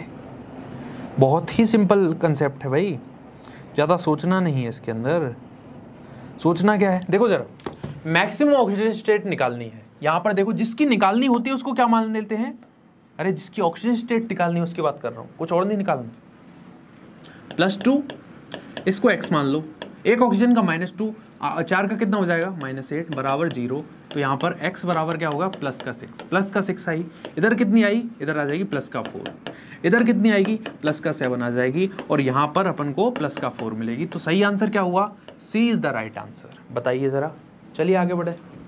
यहाँ पर देखो जरा, आप सभी को पता है, ये बेसिक सी जानकारी है, जो निकल होता है इन प्रेजेंस ऑफ हाइड्रोजन क्या करता है, हाइड्रोजनेशन करता है। और याद करो बचपन की क्लासेस, बचपन में आपने पढ़ा होगा कि जो निकल H2 होता है ये बेसिकली अनसैचुरेटेड जो हाइड्रोकार्बन है उनको सैचुरेटेड में कन्वर्ट करता है। बेसिकली ये क्या करता है, हमारे पास में जो डाल्डा वगैरह बनते हैं ना, वेजिटेबल ऑयल जो होता है, वेजिटेबल ऑयल से घी बनाने का काम करता है, वेजिटेबल ऑयल से घी बनाने का काम करता है। अनसैचुरेटेड फैट को सैचुरेटेड में कन्वर्ट करता है। सैचुरेटेड अनसैचुरेटेड मतलब एल्कीन और एल्काइन, एल्कीन या फिर एल्काइन को वो किस में कन्वर्ट करता है, हमारे पास में एल्केन में कन्वर्ट करता है। तो यहां पर ए का जो आंसर है वो क्या होगा, 3rd होगा। बी का जो आंसर है CO2Cl2, इसका जो आंसर होगा वो बेसिकली क्या हो जाएगा, बी का आंसर नहीं पता होगा आपको। सी का आंसर क्या है, B2O5 का 2nd हो गया। डी का आंसर क्या है, डी का हो गया हमारे पास में B2O5 कॉन्टेक्ट प्रोसेस हो गया। Finally divide iron, finally divide iron का यूज किया जाता है हेबर प्रोसेस के अंदर। TiCl4 एंड AlCH3 का होल थ्राइस ये यूज करा जाता है फर्स्ट में। अरे जिगलर नाट्टा कैटलिस्ट बोला जाता है इसको। ई जो है वो फर्स्ट हो गया, ठीक है। ऐसे ही बात करता हूँ बी की, तो बी क्या बच गया अपने पास में, 5 बच गया। तो इस तरीके से आप यहाँ पे आंसर लगा सकते हो, ठीक है। आगे बढ़ा जाए, यहाँ पर देखिए जरा, मैंने क्या बताया आपको, अपने पास में ड्यू टू लेंथेनाइड कॉन्ट्रैक्शन, किसकी वजह से, लेंथेनाइड कॉन्ट्रैक्शन की वजह से हमारे पास में जो 4D सीरीज के एलिमेंट और 5D सीरीज के एलिमेंट होते हैं जो एक दूसरे के जस्ट नीचे आते हैं, उनकी साइज क्या हो जाती है, कंपेरेबल हो जाती है, ऑलमोस्ट सेम हो जाती है। तो हमारे पास में सही आंसर क्या हो सकता है, मैंने क्या बोला, yttrium, zirconium, niobium, molybdenum, technetium, ruthenium, rhodium, palladium, silver और कैडमियम।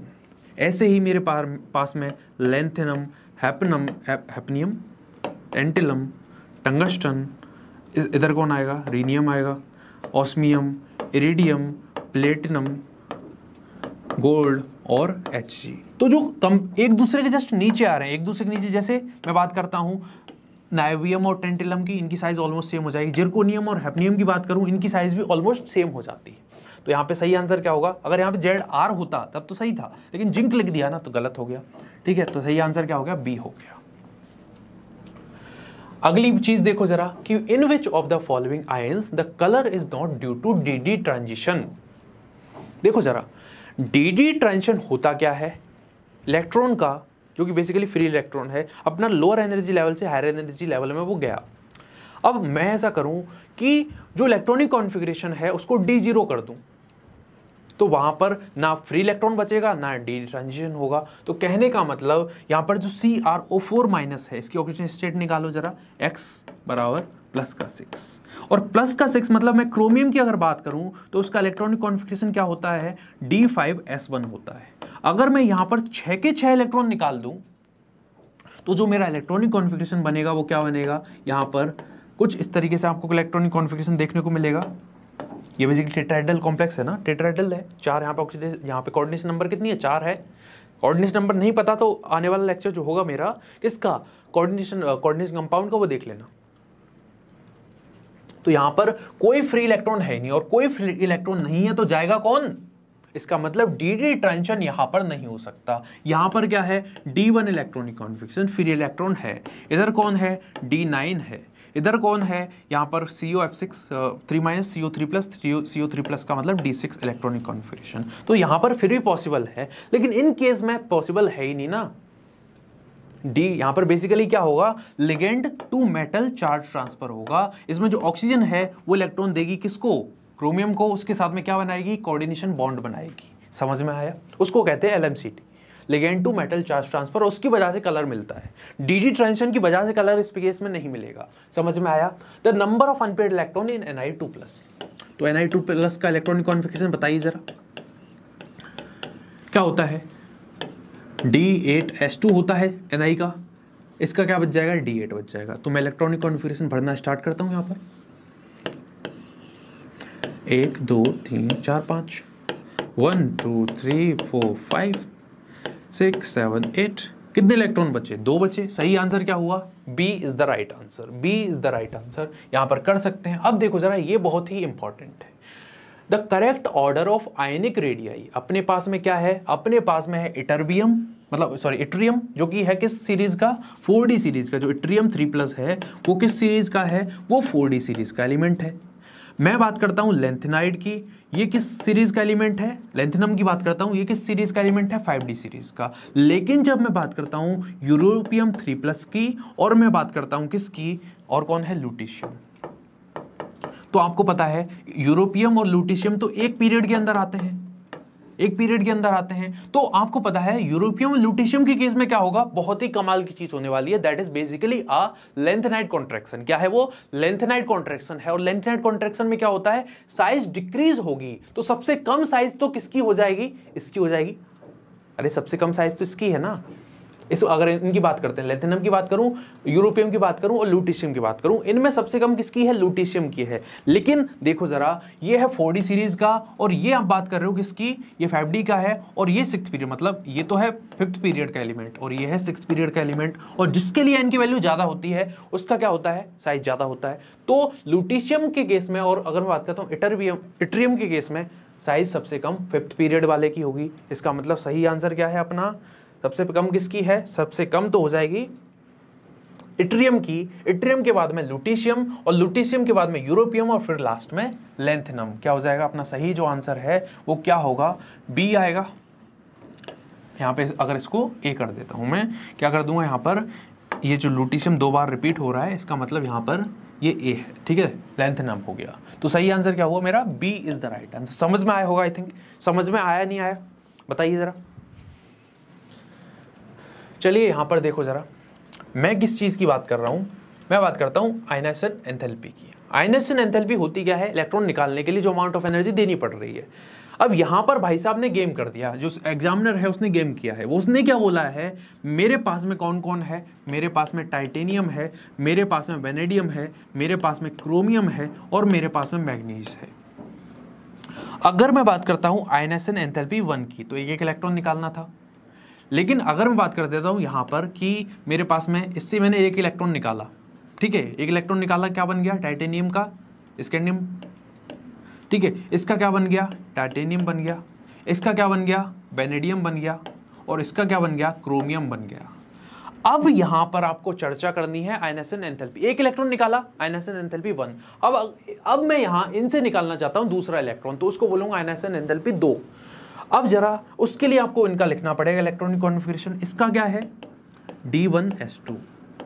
इसका क्या है, इसका है हमारा क्या हो गया, D2s2। इसका क्या है, D3s2।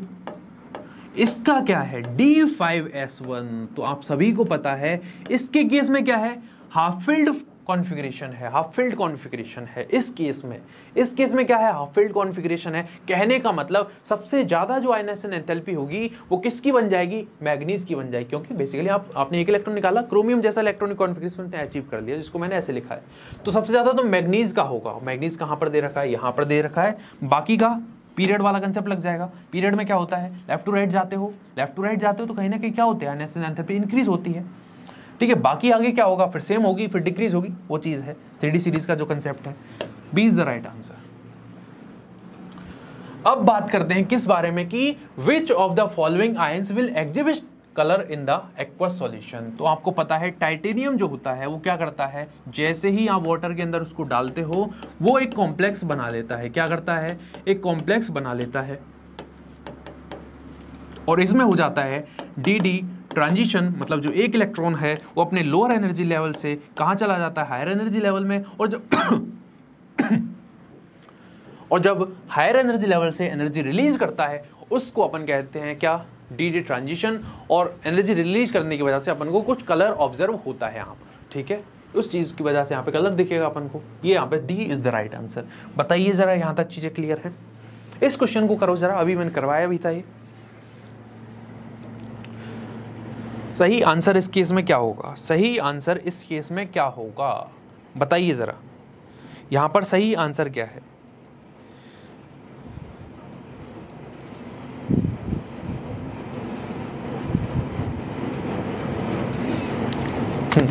अरे इसमें सही आंसर क्या होगा, जिरकोनियम और हैप्नियम। अभी बताया मैंने, जिरकोनियम के जस्ट नीचे आता है हैप्नियम आता है।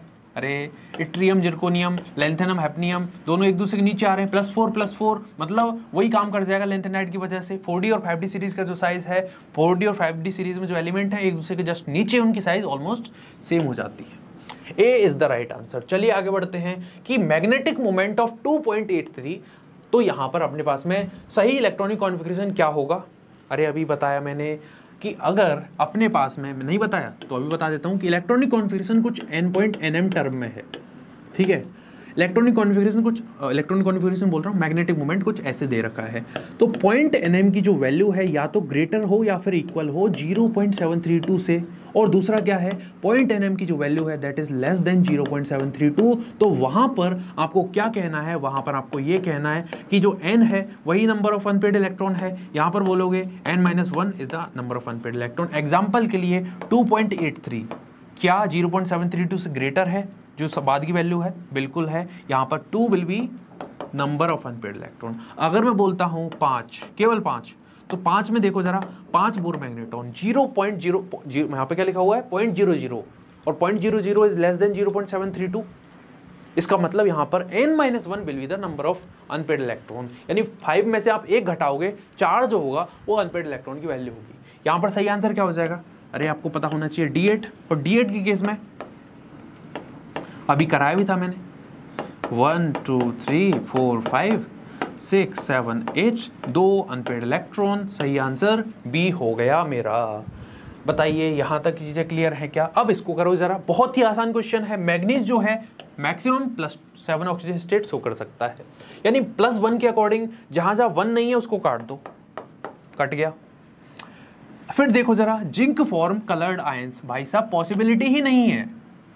Zn2+2 में एग्जिस्ट करता है और उसमें इलेक्ट्रॉनिक कॉन्फ़िगरेशन D10 आएगा, और D10 मतलब फुली फिल्ड, अनपेड इलेक्ट्रॉन भाई साहब है ही नहीं, तो 2 गलत हो गया। 2 गलत हो गया, इसका मतलब जहां जहां 2 है उसको कट कर दो, इसकी वजह से मेरा ए ऑप्शन गया। COF6 is diamagnetic, COF6 3- is diamagnetic. Diamagnetic मतलब इसके अंदर अनपेड इलेक्ट्रॉन नहीं है। तो देखते हैं जरा D6, और D6 केस में आप आगे पढ़ लोगे, अभी चीज़ अगर नहीं समझ में आती है, यहाँ पर आपने इलेक्ट्रॉनिक कॉन्फ़िगरेशन कैसा मिलेगा, ऐसा मिलेगा, लेकिन इसके केस में तो अनपेड इलेक्ट्रॉन मुझे 4 दिख रहे हैं, इसका मतलब ये भी गलत स्टेटमेंट है। और चौथा स्टेटमेंट देखो, स्कैंडियम भाई साहब +4 ऑक्सीजन स्टेट शो करा दी है, +4, ठीक है, +4 शो करा दी है, इसका मतलब 4 गलत हो गया। 5 देखो, Zn exhibit only +2 oxygen state, बिल्कुल सही है, तो 1 and 5 is the right answer 12th का। The maximum oxygen state exhibited by the actinide ion, अभी बताया था क्या बताया था, नेपच्यूनियम के केस में, प्रोटेक्टियम के केस में +7 ऑक्सीजन स्टेट आ रही थी, +7 इज द मैक्सिमम, +8 नहीं शो करते, +7 सही होगा। बाकी चीज़ें इसको कर लेना, नॉर्मल केस पे बेस्ड है, ऑक्सीडाइजिंग एजेंट पे बेस्ड है, होमवर्क कर लेना भाई साहब। एक आध क्वेश्चन तो मैं दे रहा हूँ आपको होमवर्क के लिए, कुछ तो आप भी करें, ठीक है। अभी इसको करो जरा, बेसिसिटी का ऑर्डर है, लगा लेना, कोई इसमें ज़्यादा चीज़ है नहीं, ठीक है। लेंथिनम है, लुटीशियम है, सीरियम है, यूरोपियम है, लगा लेना। बेसिसिटी का ऑर्डर पूछ रहा है लेंथेनाइड्स के अंदर, ठीक है। अब इस क्वेश्चन को करो, 16 क्वेश्चन है अपने पास में, 16 क्वेश्चन का आंसर बताइए जल्दी से मुझे। 16 क्वेश्चन का जो आंसर है वो क्या होगा, बताइए जरा। इसके केस में तो क्या हो जाएगा, D is the right answer, कर लेना, कोई इसमें बड़ी चीज नहीं। बेसिसिटी जो है यहाँ पर लेंथिनम 3+ है, सीरियम है, यूरोपियम है, लुटीशियम है, ठीक है। इसका करो जरा, अपने पास में क्या है, अपने पास में है टाइटेनियम 3+, अपने पास में बेनेडियम सेकंड, आयरन क्या है, सेकंड है। तो सबसे सिंपल सी केस है भाई, अपने पास में टाइटेनियम 3+ है, 3+ के केस में D1 इलेक्ट्रॉनिक कॉन्फ़िगरेशन आएगा। बेनेडियम के केस में बेनेडियम सेकंड मतलब स्कैंडियम टाइटेनियम बेनेडियम मतलब D3S2 मतलब D3, ठीक है। Fe सेकंड का मतलब क्या है, Fe सेकंड D6S2 होता है, D6 हो गया। तो यहाँ पर अपने पास में जब मैं इलेक्ट्रॉनिक कॉन्फ़िगरेशन लिखता हूँ, इसमें केवल एक अनपेड इलेक्ट्रॉन है, 1.73 मिलेगा, 1.73 मिलेगा। ए का तो हो गया क्या 2, बी का क्या हुआ और सी का क्या हुआ बताते हैं, रुको जरा। बी का क्या होगा, बेनेडियम के केस में D3 मतलब 3.87 आएगा, 3 अनपेड इलेक्ट्रॉन हो गए। अरे अभी कंसेप्ट बताया ना कि अगर मैं बात करता हूँ इलेक्ट्रॉनिक कॉन्फ़िगरेशन की, अपने पास में एक अनपेड इलेक्ट्रॉन होगा 1 पॉइंट समथिंग वैल्यू मिलती है, 2 होगा 2 पॉइंट समथिंग वैल्यू मिलती है, और जो कि 0.732 से ज़्यादा होगी वैल्यू जो पॉइंट के बाद की, और बाकी अपने पास में बच ही जाएगा। इसका क्या हो जाना चाहिए, 4 अनपेड इलेक्ट्रॉन होने चाहिए, देख सकते हो 1 2 3 4 5 और 6, 4 अनपेड इलेक्ट्रॉन है। यहाँ पर सही आंसर क्या होगा 1। तो मेरा जो ए है उसके साथ में 2, बी के साथ में 3, सी के साथ में 1, ए इज द राइट आंसर। समझ में आ गया होगा, अपने मतलब सिकन नहीं आनी चाहिए दिमाग में, सिंपल सा कंसेप्ट है, इसमें बिल्कुल भी यहाँ पर माथे पे सिकन नहीं दिखनी चाहिए मेरे को, वैसे भी नहीं दिखेगी, लेकिन आनी नहीं चाहिए आपके साथ में सिकन, बिल्कुल। यहाँ पर बहुत सिंपल सा कंसेप्ट है भाई, पूरी आपने डी ब्लॉक पढ़ा हुआ है, आपने पूरी केमिस्ट्री पढ़ी हुई है, अब तो एग्जाम भी दे चुके हो, इस तरह क्वेश्चन बनने चाहिए हमसे। इसको करो यार, इनमें से ऐसा मतलब यहां पर आपको ढूंढना है कि कौन से 2 आयन हैं जिनके अंदर अनपेड इलेक्ट्रॉन सेम है। आपको पता है इसका, तो इसके बारे में तो आपको जानकारी है, 2 है। टाइटेनियम के बारे में भी जानकारी है, 1 है टाइटेनियम 3+ के केस में। बेनेडियम का भी बताया मैंने, बेनेडियम 3+ मतलब अपने पास में क्या होता है D3S2, 3 इलेक्ट्रॉन आपने निकाल दिए, क्या बचा D2। कितने अनपेड इलेक्ट्रॉन हो गए, 2 हो गए, D2 केस हो है ना। Fe3+ के केस में, Fe3+ केस में क्या होगा, Fe3+ के केस में D5 electronic configuration, 5 unpaired electron हो गए। तो सही आंसर मेरा क्या बन जाएगा यहाँ पर हमारे पास में A और जो C है, क्या है A और C के केस में सही आंसर अपन को लगाना है, A और C is the right answer, ठीक है। In which of the following oxides, यहाँ पर आपको आंसर बताना है 18 का आंसर, 18 का आंसर बताइए जरा। अपने पास में क्या होगा, सी आंसर हो जाएगा। अरे मैंने क्या बोला, जहां पर ऑक्सीडेशन स्टेट ज़्यादा होती है वहां पर बेसिकली एसिडिटी ज़्यादा होती है ऑक्साइड के केस में। इसका मतलब यहाँ पर तो +2 आ रही है, यहाँ पर +4, यहाँ पर ऑलमोस्ट कितनी आएगी, +2 भी आएगी और +4 भी, +3 भी आएगी, क्योंकि हमें मिक्स ऑक्साइड की बात चल रही है ना, तो +2 भी है +3 भी है। लेकिन यहाँ पर अगर कंपेयर करूँ, यहाँ पर केवल +2 है। तो कहने का मतलब सिंपल बच्चे वाला दिमाग भी लगाओगे, C is the right answer. Acidity यहाँ पर आपको पहले केस में ज़्यादा नहीं मिल रही है। इस केस में देखो जरा 19 के केस में कि एलिमेंट विद हाईएस्ट और सेकंड आयनाइजेशन एंथैल्पी सबसे ज़्यादा किस केस में होगी, ठीक है। तो पता है आपको सेकंड के केस में आपको बताना क्या है। सेकंड के केस में अपने पास में क्या है, सेकंड केस में एक तो है D10S1 है, element with highest third ionization enthalpy, और M in MCO6 इज, तो वो कोबाल्ट होता है। C का तो आपको लगा देना है CO6 is the right answer, ठीक है। Element with highest heat of atomization, तो ये सिंपल सा कंसेप्ट है, कर सकते हो। चलिए आगे बढ़ते हैं फिर, क्योंकि अपना जो लास्ट क्वेश्चन है उसके बारे में चर्चा कर ली जाए कि which of the following is not true. LaOH का whole thrice is more basic than LuOH का होल थ्राइस।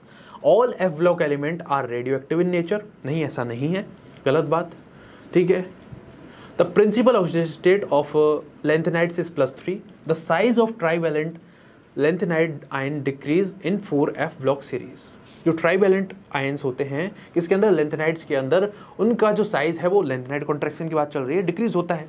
तो सही आंसर मेरा क्या हो जाएगा, ऑल जो F ब्लॉक के एलिमेंट है वो रेडियोएक्टिव नहीं होते हैं। सही आंसर क्या है, बी है। तो यहाँ पर हमारा जो प्रैक्टिस है किस बारे में, लैंथेनाइड्स के बारे में, एक्टिनाइड्स के बारे में और D ब्लॉक के एलिमेंट हैं उनके बारे में खत्म होता है। अगर आपको कोई भी डाउट आपको आता है लेक्चर के बाद में, और जो DPP है उसमें कोई भी डाउट आता है, DPP भाई साहब लगानी है।